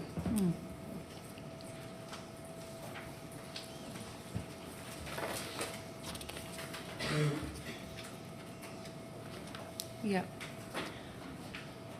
We can Yeah. zoom in on that figure. Yeah. So I believe this is column B1, which is on the west face. Is Yeah. that correct? And it's pretty obvious what you're drawing attention to here, but this seems to show an illustration of what you're referring to here, this mechanism of downward fire spread. Yeah. Can you just explain the processes you think might be going on there that we're seeing in that Okay. image? So at this stage, when the flame front's down here, what I can see is the material, the core of the ACP. You have to observe it from the top, and there's all sorts of video footage, and the helicopter footage shows it much better than this photo. But you see initially liquid burning polyethylene igniting the ACP panel, and then some kind of combustion process commences, an effective combustion process, and enough gases, enough products of combustion are produced to allow flaming combustion, and you can see it progressing down through typically the ACP panel on the column, but at times also, when you're looking at the moving footage, it then it heats up laterals as it leaves them in its wake as such, and then those laterals have received enough heat that fires start on either side of the column also. And the column, the flame front progresses downwards, fueled by the combustible materials present there. Yeah.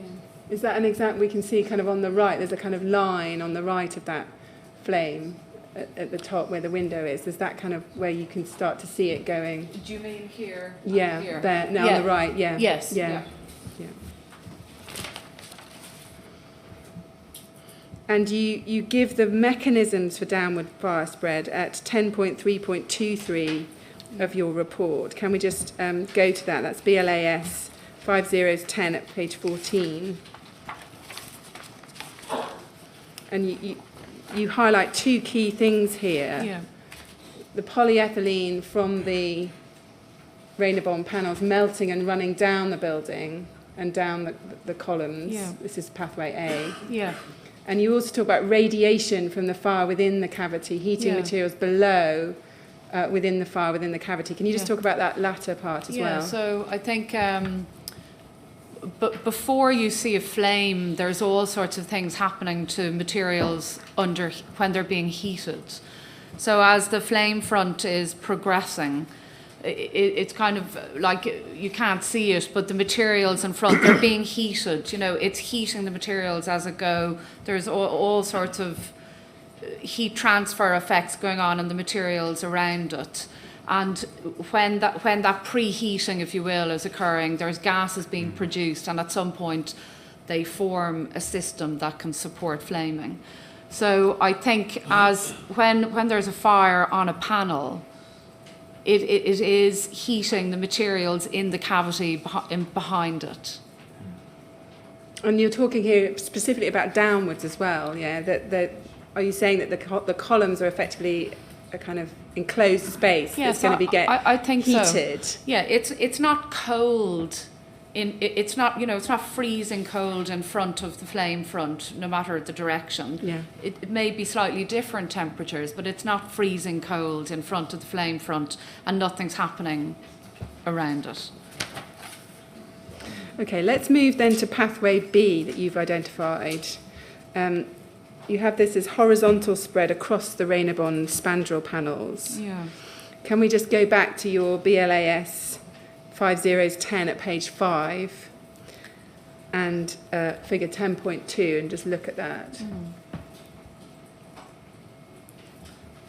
So here we have in the darker blue B across those panels. Yeah. And you say something very specific about this. You say that the panels contained a number of gaps. I think what you're drawing attention to is the gaps between the spandrel panels, those little black lines that we can see going, with exposed PE cores. Yes. And that those gaps permit air into the cavity and trap the flames and hot gases, which are then trapped by the return of the panel as it meets the concrete spandrel at the windowsill. Is that correct? Correct, yes. Let's just look at figure 10.26 so you can explain to us precisely what you're trying to illustrate here.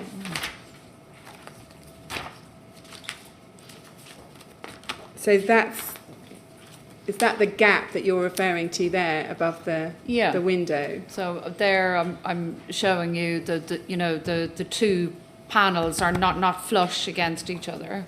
By design, they need to have a ventilation gap between them. Yeah.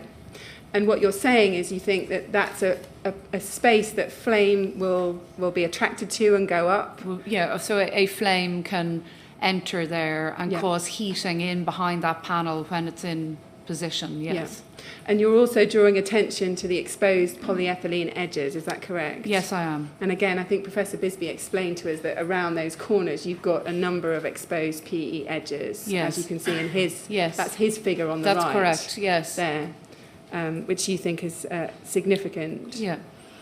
And is it right then that once you think there's flames in these channels, you think that it can then be a route to spread across the panels? That's correct. So again, you have, as we observed as you observed from the footage on the night, there's clearly a perfect flaming combustion process created.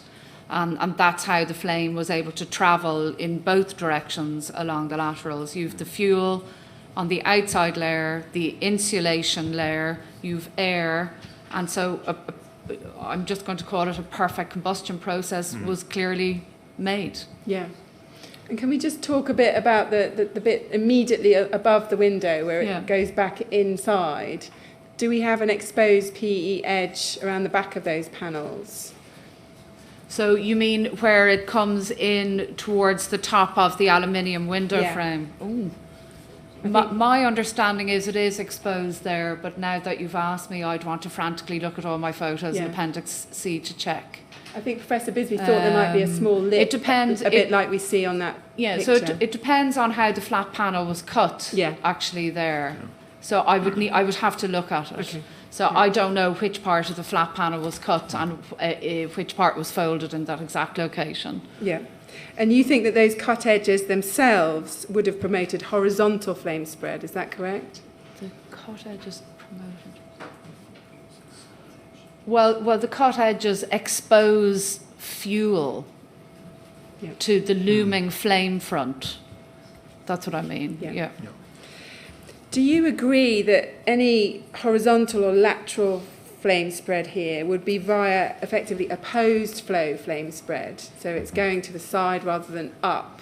Opposed. And therefore is likely to be slower than vertical flame spread. Yes, I do agree with that. And again, there's very good visual evidence of that. Of it, of the difference in rate. Yeah, of it moving much more slowly. Yeah, of it moving slower. And again, we explored that with Professor Terrero. Yeah, exactly. So no, to I the agree extent with that this is a mechanism, do you accept this is going to be a much slower mechanism than what we would see, for example, with vertical flame spread, for example, up the column? So, much slower, in what context? I think that it moves slower than the flame front on the column. Yeah. But I think it's a perfectly effective flame front whether its speed is greater or less than the column is not significant to my mind. Yeah. Let's look at pathway C. This is horizontally across the edges of the head and sill of the windows and the edges top and bottom of the insulating window panels. Let's just look at your marked up figure 10.30 at BLAS 5010 at page 30. Yeah. We can zoom in there. Yeah. Now, can you just point out where on this diagram you say we are seeing this horizontal, let's focus on the head and sill of the windows for the moment. Yeah, I was trying to show, you know, particularly here, that the that the construction products there are now flaming also. Mm-hmm. I don't know if. Yeah. So you're looking you're looking at these little lines of flame. Yes, exactly. Across the head and bottom of the window. Yeah, and if you pick one of the lines, I can't do there, but if you pick one of the lines just up through that elevation, you tend to be able to find, you know, you can move your finger along, showing a flame moving up horizontally or vertically, just on the edges, not engulfing a whole panel. Yeah. Mm-hmm. Yeah. And just to be clear, I mean, it's difficult to tell from these pictures, but what do you think may be burning there along the head and sill of the windows? Well, when I marked that up, you know, I imagined that the construction materials there were burning. And what materials are we talking about? Just around the window. Yeah. Yeah. So you're talking about the insulation materials around the window? Oh yeah. So I mean, exactly. So I've said that there was UPVC on the inside, and then you had the timber. If you're at the sill, you have the timber sill. You've got the insulation. So it's all those components we were looking at earlier. All those components, particularly when the ACP panel is gone. Okay. Yeah. Mm-hmm. Yeah. That's what I meant. Yes. Yeah. Yeah. So you said this involves the combustible materials that make up the window surrounds, including the polymeric insulation, which was used to fill the gaps which we looked at earlier. Yeah. Now, you've also referred here to the window infill panels. Yeah. We're going to look at these panels on a number of occasions. Let's just be clear what the window infill panels are. Are they those white panels that we see in the bottom left? There's still some remaining there. That's correct. The alley glaze infill panels. Now, is it right that those were extruded polystyrene, often referred to as XPS? Is that correct? Yes, that's correct. And can we just be clear what these are? Is it right that they're 2 layers of aluminium and a styrofoam core, which is made up of this extruded polystyrene? Is that correct? That's correct, yeah. And I think you say in your report that we have 25 millimetres of the styrofoam core and then 1.5 millimetre aluminium sheets on either side. Is that correct? Yeah, that's correct. And Professor Bisbee has set out the properties of XPS in his report, paragraph 437 for the note. He says they have a melting temperature of 230 degrees C. Is that your understanding? Yeah, it is, yeah. And you have them here as part of your pathway C, horizontally along the top and bottom of those window panels. Can you just explain to us how you think they may have played a role in terms of horizontal flame spread? In terms of horizontal flame spread? Yeah, that's your pathway. Yeah. So, is there an image? Should we go back up? to that image? Yeah.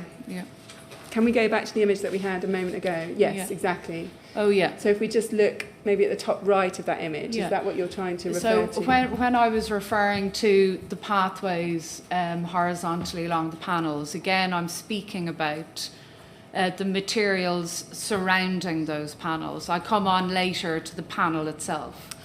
So again, the panels were inserted into an aluminium frame. And again, you had the voids underneath those. you had combustible materials on all sides of those panels too. And I wanted to draw attention just separately that again around, not just around the window openings, but around those alu-glazed openings, if you will. Again, there is a line separate to the panel that is formed with combustible materials. Yeah. The panel itself is a different pathway. Yeah, I see. So you have combustible material down the sides. Again, surrounding that. Yeah. And along the top? Along the top and bottom side and both lateral sides. Yeah. Okay. And it's probably worth noting that there aren't any drawings that exist of the detailing there. Right. So I have to rely on just what I saw on site and photos like this. Yeah. Yeah. Professor Bisbee was taken to this image, and he says what he thinks you can see in some of those instances is actually pool fires burning at the bottom of those window infill panels. Yeah. Do you think that might be correct? I think that some could be pool fires, and I think others could be the construction materials burning. Yeah. Yeah. So I agree with his perspective. And if you I don't think they're all pool fires, and I Yeah. don't think they're all the localised construction materials. Yeah. Yeah. And if you have a pool fire there at the bottom of one of those panels, of one of those window infill panels, At the bottom of the alley glaze. along the edge, along the base of those panels, along the ledge, you have a pool fire there. What's your expectation in terms of the performance of that panel, given what we know about it? So if the pool fire has come from somewhere, so it's liquid from somewhere else, and it's managed to pool on the tilted panel under the window, there would then be a localised heating condition of the next panel, so the alu-glaze panel. Yeah. They don't appear to have been mechanically fixed into the aluminium frame. They seem to have just been snapped in.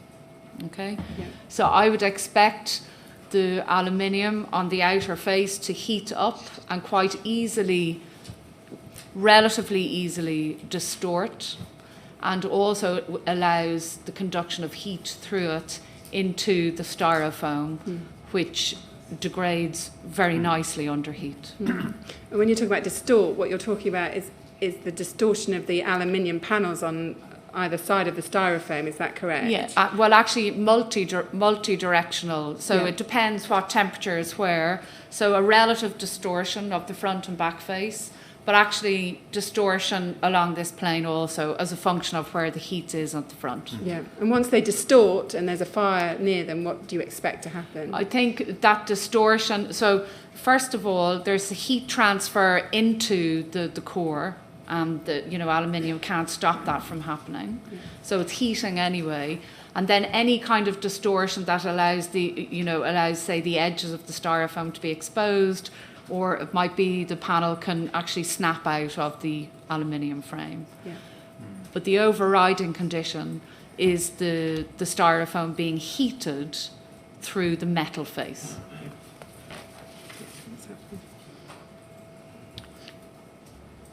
It's probably worth saying that those panels, alu-glaze, we did some calcs, they make up about 16 or 17% of the external wall. So they're relatively low proportion. Yeah, can we just have a look at figure 10.35 of your report? Sorry, I'm just going to find, you've got a page reference for that. Yeah, it's on BLAS 5010 at page 37. Yes, I think this is if we zoom in on the figure at the top of that page. So this is post-fire. Yeah. We can see some of the alu-glaze panels. Is the kind of distortion that you were talking about evident on any of those photographs? Yeah, so I think I can see it. So here, potentially, and obviously here as well. Yeah, that one in the middle, the lower one in the middle. Can we just zoom in on that one? in the bottom. Do you think that's an example of the distortion? Yeah, because I think the core, you know, I don't think it's a nice even, the aluminium isn't over anything even anymore. Yeah. Yeah. Yeah.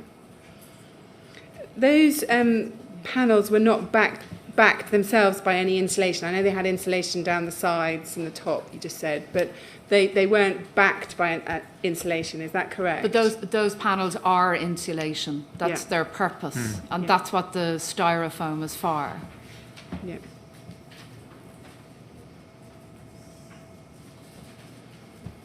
Yeah, and let's just have a look at what those panels look like before they've burned. Let's just go to figure 56 of Luke Bisbee's report, LBYS 601 at page 96.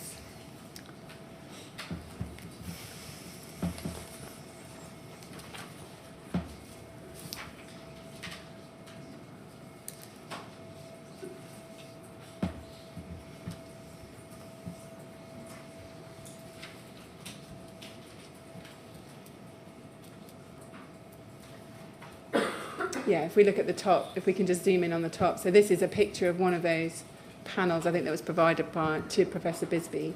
So is it right? We can see the 1.5 mil aluminium sides and then the 25 mil styrofoam core. Is that correct? Yeah. Yeah. And I think Professor Torero said in his evidence that when this burns, there's a lot of air in it and it kind of burns to nothing, or, you know, because I asked him, well, could it create a pool fire in itself? Do you have a view on that?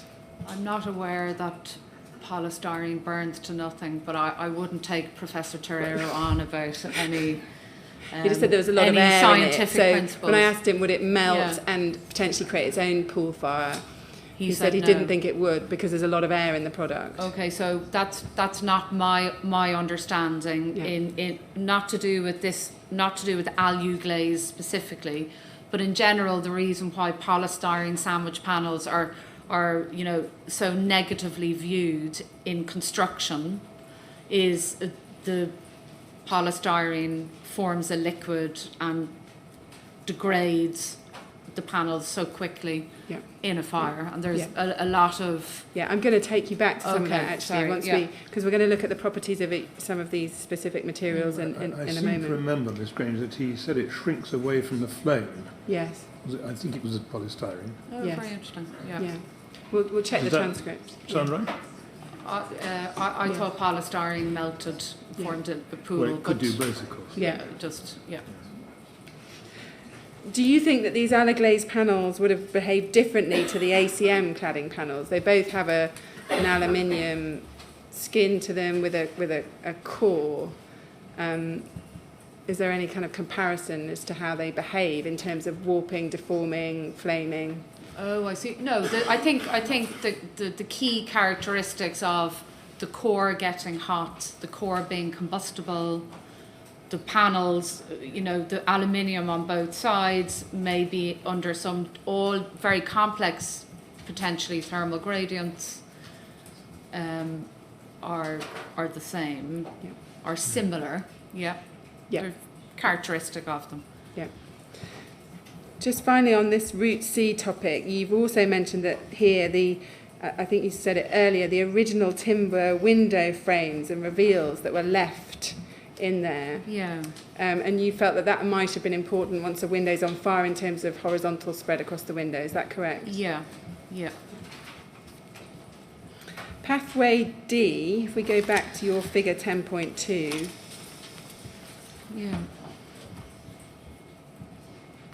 And we look at this. So pathway D, you say, is vertically along the window edges and also along the edge of the alloglaze insulating core panels. I mean, that's a kind of completing the exactly. picture in It's the terms of- same. You know, we've talked about now. It's about the construction around the edges, not the panel itself. Yeah, Still, yeah. And Professor Bisbee drew attention yesterday to the fact that down the sides of the columns by the window, you've often got exposed PE Yes. along those edges. Again, do you think that's potentially important in terms of vertical spread along those window edges?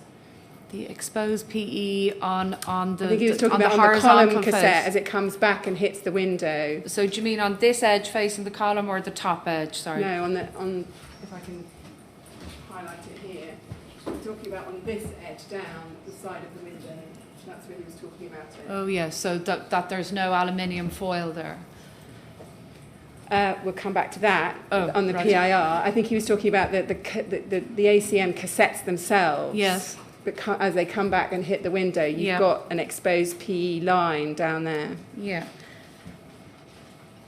So I think small details like that are important for a very short period of time at the start of a very small fire. Yeah. My own view is that when you have a very well established flame front, it's like overwhelming all these small details. So that's why, Yeah. yeah. That's helpful. So Is that you're, okay? you're drawing attention to all of these routes as potential routes that Yeah. you've seen on Grenfell Tower, Yeah. but the relative contribution of them Exactly. is always I'm important. just trying to show that at every turn, if you will, there's something there that can participate in a combustion process. Yeah. So all the time, the flame front has something that will allow it to carry on. That's all I'm trying to say. Yeah. Can we look at, just on this pathway D, before we leave it, figure 10.34 of your report, BLAS 5010 at page 35.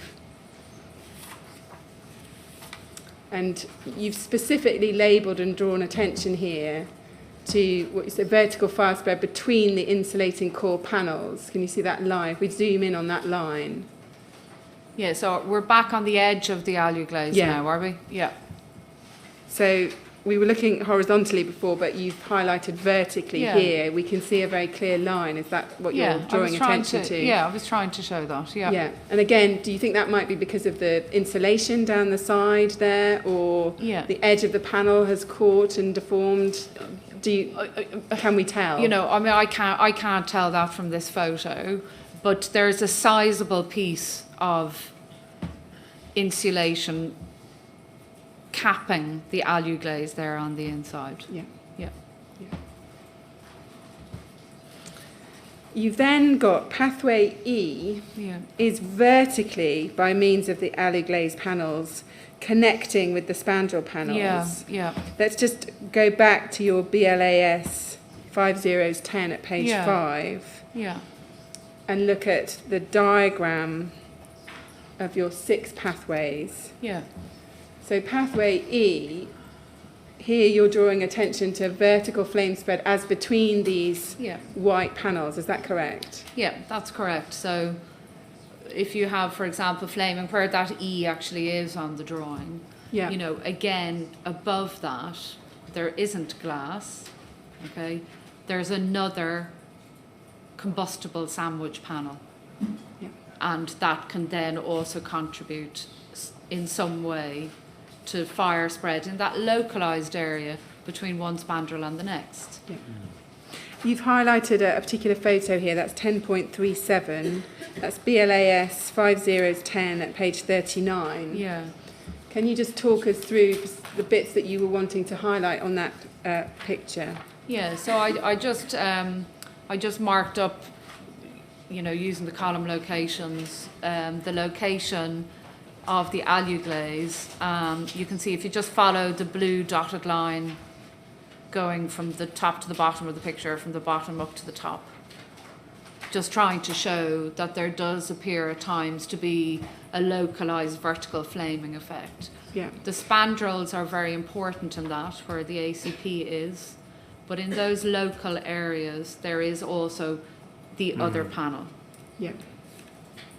Professor Torero thought that the total mass of energy might be relatively small that would be produced by these panels when they burned, although he agreed that they would burn and potentially play a role. Yeah. Would you agree with that? Yeah, I think, you know, to me, it's like I said earlier, I think they make up about 15% of the overall surface area. So they're present, but in the scale they're installed at Grenfell Tower,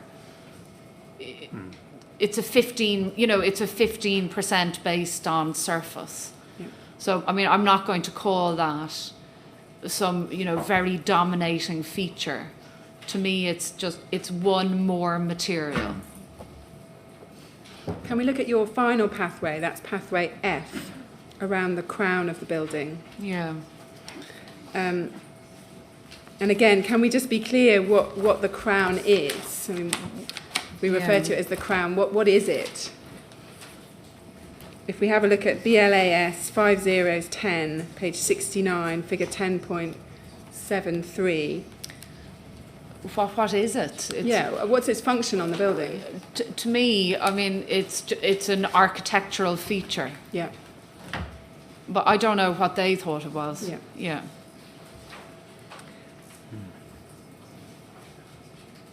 It's just to make the top of the building and look just to be nice, clear, we looked at this in detail. We have these C-shaped channels, some people, I think, what you call fins that go vertically down, and then we have a particular detail at each of the column tops. Yeah. That's made up of just ACM panels, is that right? It appears to be, yes. Yeah, ACP panels. Yeah. Yeah. Can we look at another figure of yours, figure 10.40, BLAS 5010, Oh, yeah. at page 43. Do you know how many of those fins were left after the fire? Oh, no, I didn't count them. Yeah. Yeah. From this photo, doesn't look like many are left. No. But I can see bits of fin, but I mean, Yeah. I don't know if the polyethylene is there. I doubt it. So, yeah. And is it right, you say that there was no provision made to inhibit horizontal fire spread around the crown, is that right? Yeah, so the drawings don't show cavity barriers or any other material to prevent that. And you also specifically note in this part of your report that there were a large number of deaths on level 23, which is immediately below this crown. What do you think, just overall, before we look at it in more detail, what do you think overall is the significance of this particular fire spread path? Are you asking me that in the context of the death of level 23? No, I'm asking you it just in terms of as a fire spread route. Okay. How important do you think it was in the overall scheme of context? Things? Yeah. Once the flame got up to level 23 in the first place, above flat 16, yeah. It appears then to have been able to travel horizontally in both directions through the crown, and the helicopter footage and other moving images shows the flame front progressing, but more importantly causing extensive pools of burning polyethylene to flow down to the spandrels above those flats, and more significantly down other columns. Yeah. I don't know the order of them off by heart, but it causes burning of the laterals and the ignition of more and more columns as that flame front progresses. Yeah. So it's significant in the context of causing, in the timing we saw at Grenfell, more columns being involved that way. Yeah. And it is significant about what it did to the flats at level 23. Do you agree with Professor Bisbee? It sounds like you do, that therefore lateral spread was most rapid at the crown. It was fastest at the crown. Yeah, I haven't done timing analysis, but yes, it was a highly effective flame front along the crown, highly effective. Yeah.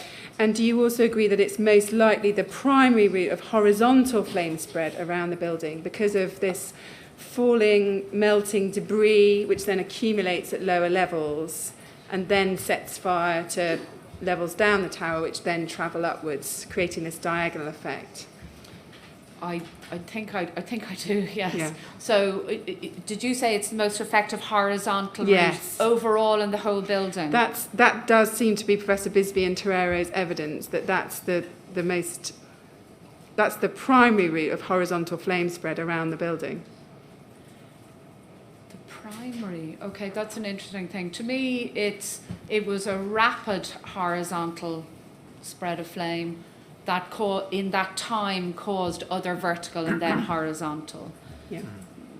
I suppose. Yeah, I think I agree with them. I'm not entirely sure what the significance is. I think I agree. Yeah. But I'm just trying to. At that time, Yes, it was the most important horizontal Yeah. spread. But later on, the other lateral flame fronts became important then, didn't they? Because the Crown wasn't involved anymore. Yeah. Yeah. So you're drawing attention, as I understand it, to the fact that although you accept that lower down the lateral flame spread might be slower, Yeah. it still, you say, plays a role, particularly in the Absolutely. later stages of the fire. Absolutely. Once it's gone round Yeah. and we've got all areas of the Crown ignited, Yeah. you've still then got lateral... You still have other flame fronts lower down the tower. So it's a really important route at that time. Later on, when you plot the flames coming down the columns and the flames moving away from each one of those columns, you're just getting more and more horizontal runs. Yeah. Can we just look at the characteristics of the architectural crown in terms of fire spread laterally? If we can look at figure 34 of Professor Bisbee's report, that's LBYS 601, at page 63.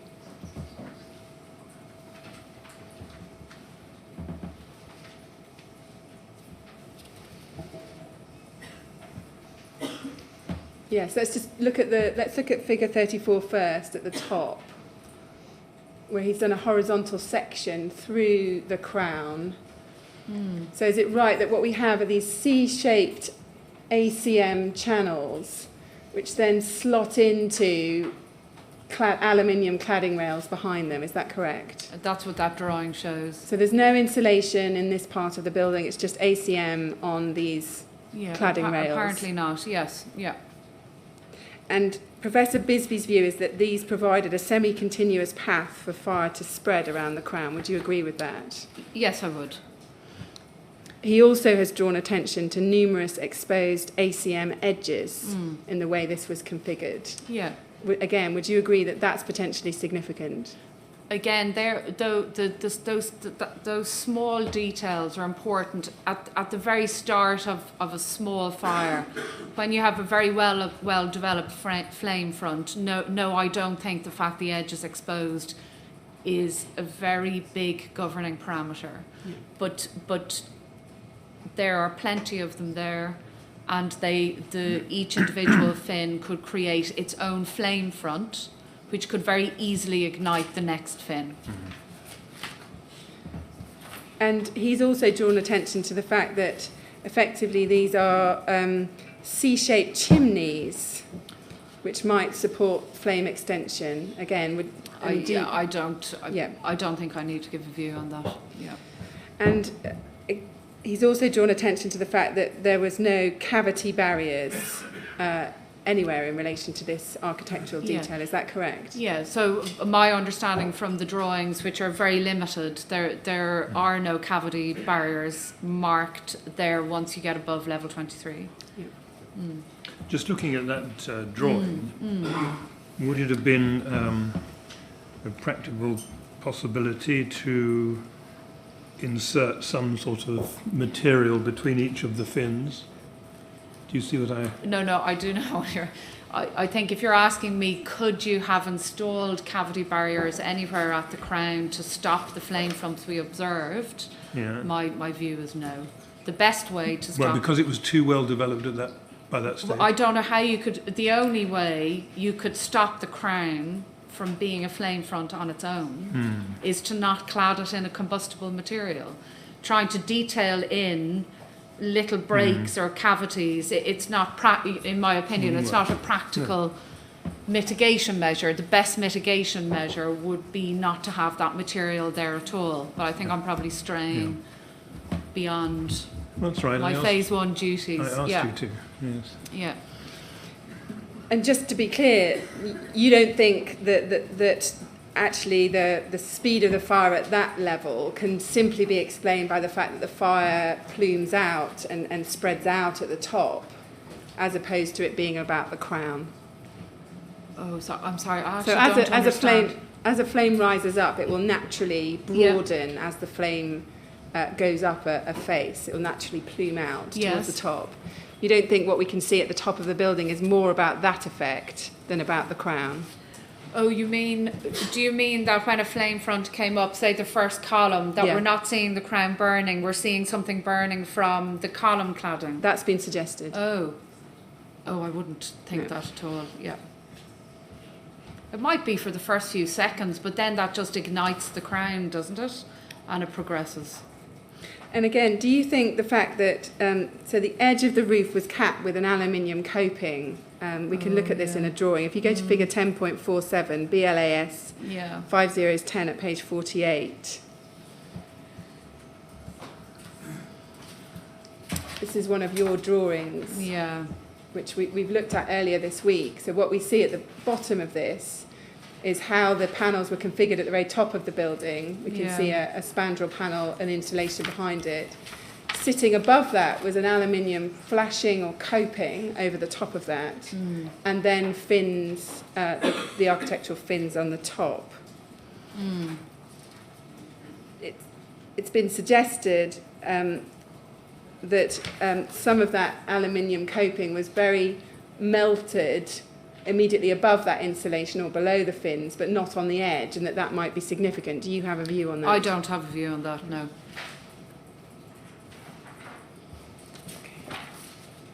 Mr. Chairman, I'm about to move to another topic. I'm either happy to keep going or to have a 5-minute break. I'm Well, entirely in your ask hands. the witness. Dr. Lane, would you like a break at this point? How much longer after how much Well, longer will we go if I don't have a break We now? would normally stop for lunch at 1 o'clock, so that's...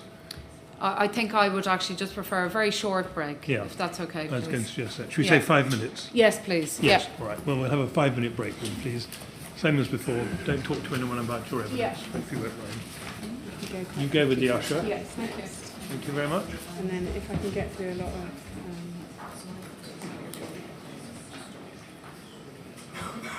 of... 20 past 12, then, please. Thank you. Gotta get to that. Yeah, that's fine.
Can you take your seats, please, and remain silent? Thank you.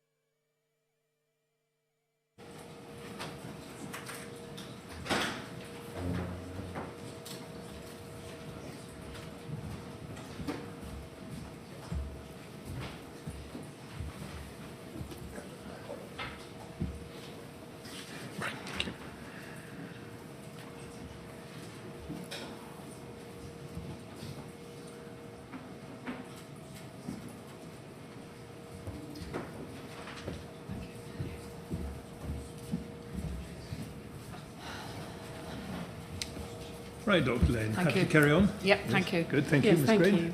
So just to summarise overall, your evidence is that once the fire's in the cladding, it facilitated and promoted flame spread in, you say, 6 different ways. That's correct? That's correct. And you've identified that the Rainabon 55PE as responsible for the most rapid of the observed external flame spread. That's correct. Does that remain your view? It does remain my view. What is your view about the significance of the PIR insulation in terms of flame spread? You may have heard both Professor Torero and Professor Bisbee on this topic. Yeah. What contribution do you think the PIR had to the speed and extent of the fire spread, if any? Yeah. So I would like to be able to refer to a drawing, please, in my report, figure 8.11. Yeah.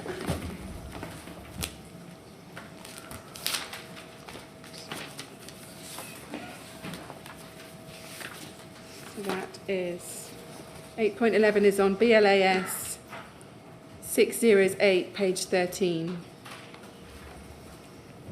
And it's figure 8.11 is the far right-hand Yes. drawing. Do you want us to zoom in on that? Yeah, that would be great.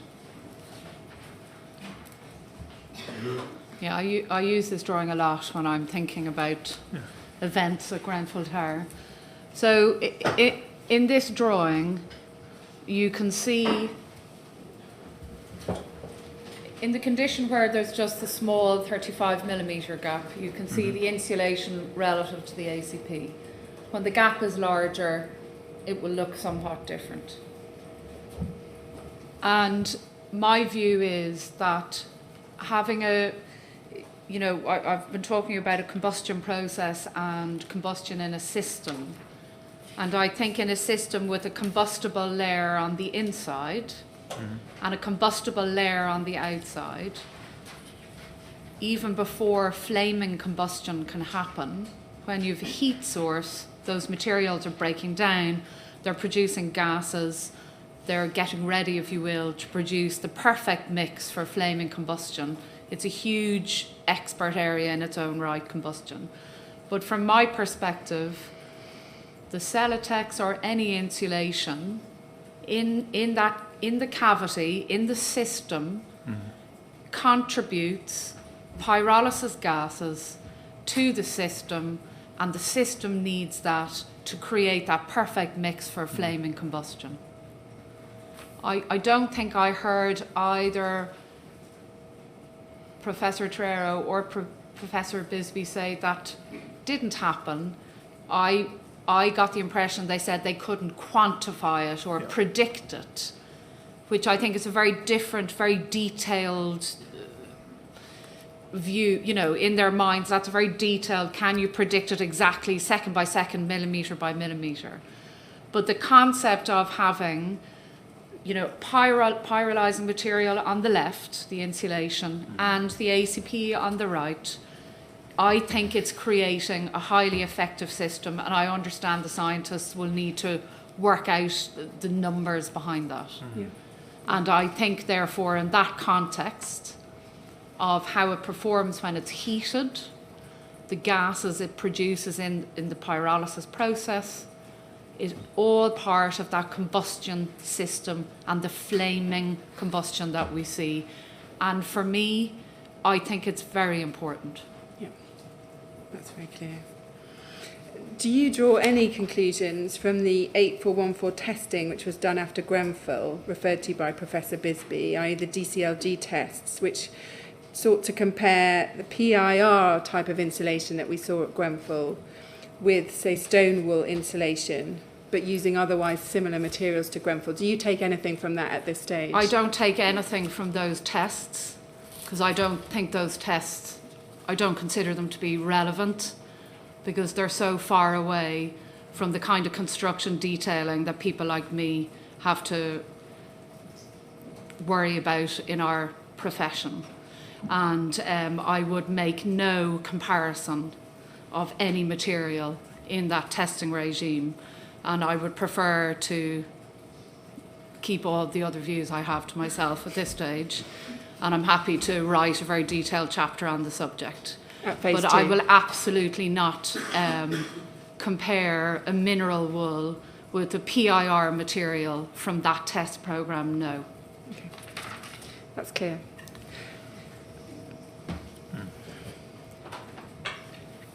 And have you heard or seen any other evidence in these proceedings which has caused you to change your view as to the primary responsibility of the Rayner Bond 55PE for the rapid flame spread that we saw at Grenfell? No, I haven't. And your view is that the cladding, as it was configured at Grenfell, rendered it unsuitable for a stay-put policy, is that correct? Yes, it is. Before we leave flame spread, just are there any other aspects of Professor Bisbee or Professor Torero's flame spread analyses that have caused you to modify your views? Is there anything specific you want to pick up on? I didn't listen to their evidence properly in the last few days, but I will, and I will let you know. But okay. I'm not, at this time, no. Do you think it would be helpful at all to do any kind of survey of the respective volumes of, for example, the PIR insulation, the ACP, the alley glaze, to survey the extent to which it was installed, and then also to survey the post-fire condition? Do you think that can tell us anything about the respective contributions of these materials? Is that an exercise you think would be worthwhile doing? Do you mean survey to quantify survey the whole them? building to quantify, for example, what's left? But there's nothing left in most places at all. If you could do a survey based on the records of the removal of what was left, do you think that would be a useful exercise? I certainly don't need anything from a survey like that. Yeah. Just one final specific question on this. At paragraph 8.2.8 of your report, BLAS 608, page 4, can we just look at that?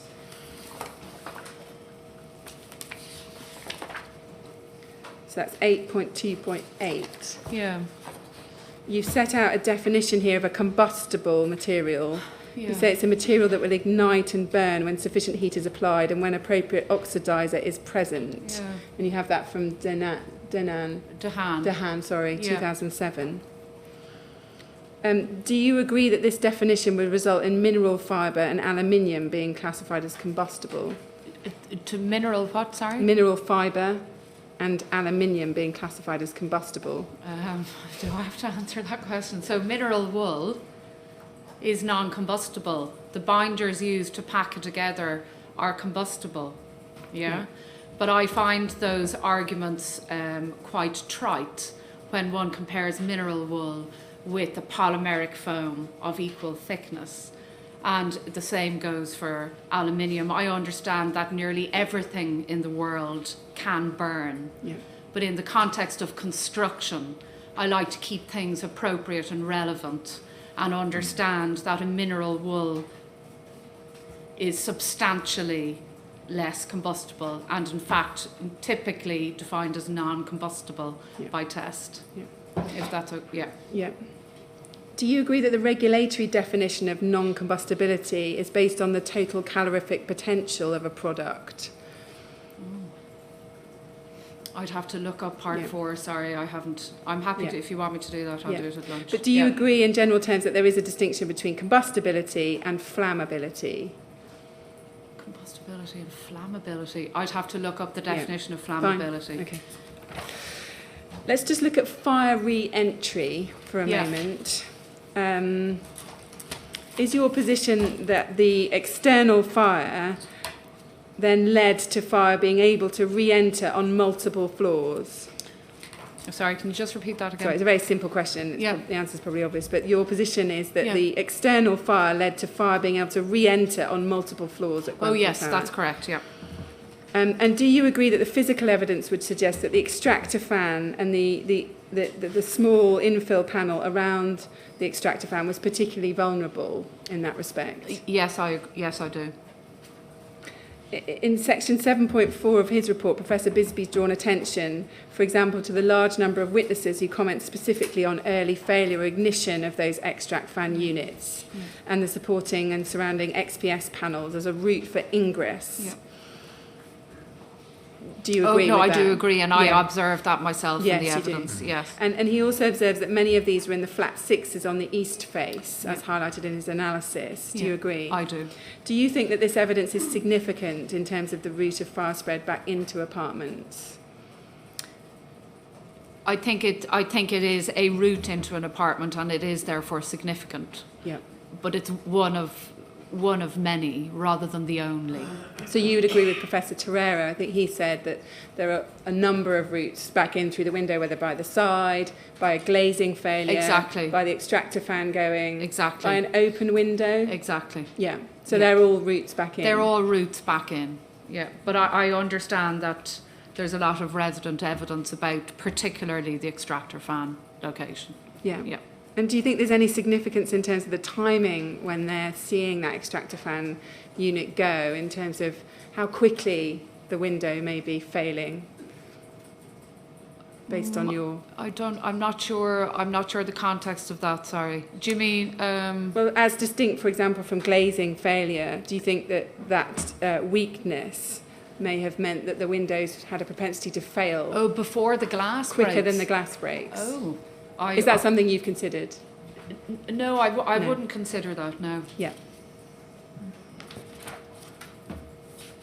Yes, now, I think we mentioned this earlier, and I just want to take you to it. You've identified another potential means by which the windows could have facilitated fire re-entry and spread at the four corners, and I think you wanted to go to this. So this is figure 10.2.1, BLAS 5010 at 0021. Can we go to that figure? Oh, yeah. So yeah. I think you were mentioning this earlier, and you have a concern, is this right, about a potential flame spread route at the column, Yeah, so... at the corner column? Yeah, so it's not, again, just to be clear, it's not like some particular concern. I'm just trying to find all the pathways. So in this condition here, this is the kind of rectangular cladding of one of the corner columns. So I hope that's clear. So it's a different detail. So you actually have two noses, okay, as opposed to the one nose. I think Professor Busby was talking about it later. And, you can think about the fire spreading through the cavity in that column, or actually just simply from through one window to the next. I was just trying to show that it can go both ways, depending on the heating condition. Yeah. But it's not meant to be any very serious concern that I have, relatively speaking. Yeah. Okay, I'm now going to turn to some of the matters set out in section 11 of your report, where you've looked at the cladding against the B4 requirement in the building regulations. And just to be clear on your position on the cladding system is that you have, in this phase 1 report, carried out an assessment of the compliance of that system with the technical requirements of B4 of the building regulations 2010. Is that correct? That's correct. And just let's remind ourselves, B4 is the requirement that deals with the prevention of external fire spread. It's a functional requirement. And it says this: the external walls of the building shall adequately resist the spread of fire over the walls and from one building to another, having regard to the use and position of the building. Is that correct? That's correct. Now, approved document B itself envisages two means of compliance, either a large-scale test or I've called the prescriptive route, as between 12.6 and 12.9 of the ADB. Would you broadly agree with that? So I'm not going to use the word prescriptive. Okay. Okay. So there's two routes set out in 12.5 using an 8414 test. Whether Yes. that's large scale or not is another discussion. Okay, yeah. So BS 8414 test, or there's statutory guidance given for the certain individual components in an Yeah. external wall Yeah. from 12.6 on. And just to be clear, have you seen any evidence that there was a BS 8414 test carried out in relation to the specific materials at Grenfell Tower, specifically for Grenfell Tower? Oh, specifically for Grenfell Yeah. Tower, I haven't been given any such evidence. No. Or any desktop study specifically for Grenfell Tower? No, I haven't found any particular mention of the cladding. Yeah. Can we just be clear what a desktop study is? Yeah. Is it basically an extrapolation of other tests that are then extrapolated through to a different set of materials and a different configuration, and then conclusions drawn as to performance on that basis? Is that a fair summary? It depends who's doing the desktop assessment, and I really don't want to talk about that now. Okay. So we'll get on to all of those issues in phase 2. So there's rules about how they should be done, and then there's how they are done. Yeah. But in general terms, would you agree with me? It's an extrapolation. It's an analysis. It's not another test. Oh no, it's a paper exercise rather than a lab, a fire lab exercise. Yeah. And is it your position that if you're using the route in approved document B at 12.6 to 12.9, that the construction used must be proven to comply by test evidence? That's your position, yes? Oh yeah, so that's not my position. It's the sorry, position of the statutory guidance document. It sets it out very clearly in Appendix A of approved for document B. for construction Exactly. products. And I have relied on that position, and I agree with it. Yeah. And is it your general position, again, we're going to come to each of the specific materials in a moment, that such test evidence so as to prove compliance with that route was not available in terms of the materials which were selected? That's correct. And is it correct that having examined each of the available test evidence for each element, that you find each to be non-compliant with the B4 requirement? That's correct. Is another way of looking at it simply to examine the physical evidence of the fire spread and assess that against the functional requirement, as in what we saw in the videos and the footage? Oh, I think that displays quite categorically that the external wall did not adequately resist the spread of fire. Yeah. So that's my next position. Is it your position that the entire building envelope system did not adequately resist the spread of fire over the walls, having regard to the height, use and position of the building, and so was not compliant with B4? That is my position, Yeah. yes.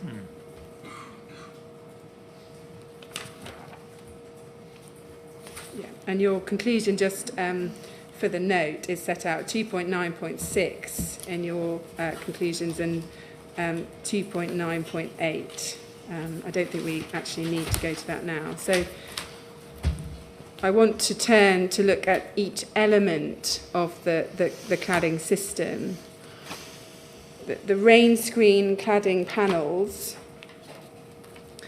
on the columns and the spandrels were Rainabond 55 PE, silver metallic, manufactured by Arconic. Is that correct? Yep. Yes, sorry. Yeah. And your position is these should have been national class 0 throughout, or European class B, S3, D2 or better. Is that correct? Yes, as set out in diagram 40. Yes. So that's 12.6 of approved document B, Yeah. diagram 40. Is Yeah. that correct? And your evidence is that these Rainabond PE 55 cladding panels did not have such certification certificates, either class 0 or class B or better. Yeah, Is I that haven't correct? been provided with any relevant test evidence for Rainabond 55 PE that it has a performance of either class B or class 0. Now, it's right that no riveted panels were used at Grenfell Tower. Is that right? They were the cassette system. That's correct. And we'll come back in a moment. We're going to look at a couple of diagrams that help us about the difference between a riveted and a cassette system. Yeah. So we'll come back to that in a moment. Is it right that the certificates that you have seen confirm that the Rainabond 55 PE 55 cassette system is a European Class E? Is that correct? That's correct. Yeah, Well, let me that's need just for to the note, take that's one. paragraph 11.6.10 of your report on page 19 of chapter 11. Yeah. And is it also relevant to note, I think you note this in your report, that this Class E rating was dependent upon the panels being installed with a Class A2 or better substrate, is that right? Yeah, that's correct, because of the test carried out at the CTSTB. Yeah. And just to be clear, by that do you mean that the insulation it was tested with was Class A2 or better? I mean the substrate, so the material behind the Renobond in that test had an A2. Behind could have a variety of meanings. Do you mean Yes. the material to which it's affixed? Yeah, well, This is paragraph I 11. would now take out the test report if I was in the office Yeah, and show okay. you some photos. Yeah. So in the test in France, it is actually affixed onto what I think is a plasterboard. Okay. Okay. So we're not talking about another material some distance behind. Exactly. We're talking about what it's fixed in. Exactly. Yeah, So right. the in that test, don't imagine the panel air, not a big piece of insulation on a wall. That's not what that test does. Yeah. It's a panel attached onto, in this particular case, one layer of a Yeah. material to look at the panel on its own in a particular fire test. Yeah, Thank you. that's helpful. Yeah. And we'll come to it in the next topic, but at Grenfell Tower, the insulation was predominantly Class D Celotex insulation, is that correct? That's correct, yes. Yeah. Yeah. Yeah. And is your view that absent a valid applicable certificate, there's no proof that the product complied with the guidance in ADB, is that correct? There's no proof. It just doesn't comply Yeah. because that evidence isn't available. Yeah. Just a point of detail, and again, we may need to get into this more at phase 2. You found the silver metallic panels had both a black core and a translucent core on yeah. site. Is that right? Yes, so yes, that's correct. That both types appear to have been present at Grenfell Tower. Yeah. Yeah. And you say that they achieved different test results to BSEN 13823. Yeah. You've said that they both achieved the same reaction to fire test rating. Sorry, different test results to that standard, but then they both achieved the same reaction to fire test rating. Is that correct? Can you just Yeah, refer sorry, me to it's, where you're speaking BLAS 5011 at pages 18 to 19, paragraphs 11.6.9 and 11.6.10.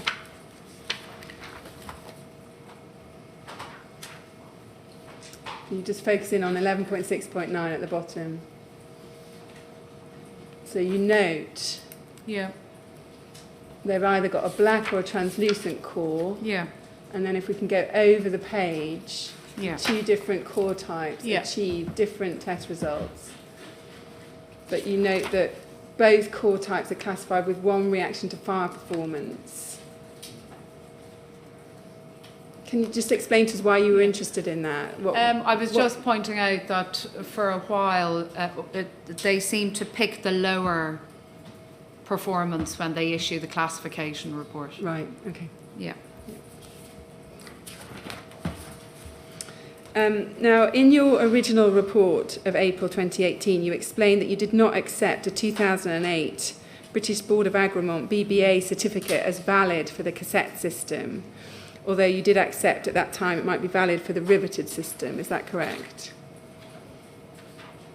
No, it isn't. Sorry, no. Okay. It's not now, but in your original report, you Yeah. said you certainly wouldn't accept it as valid for the cassette system, but you didn't Yeah. give detailed reasons.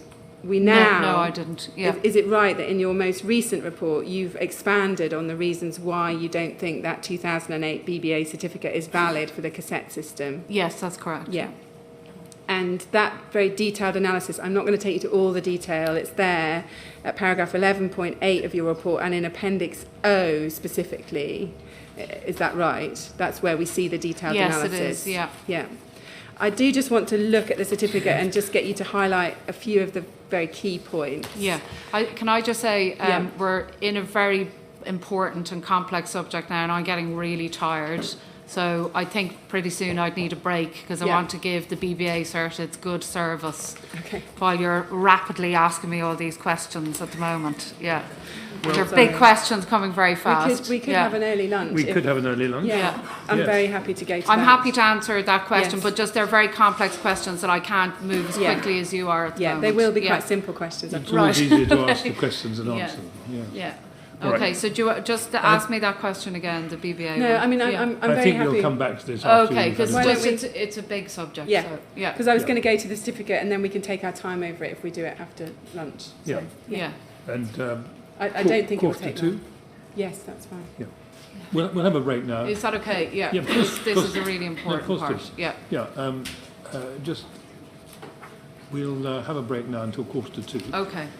Don't talk to anyone No, about no, the no. evidence, Yeah. please, when you're out of the room. Yeah. And then we'll resume after that. Okay, All right, thank you. Back to give the usher.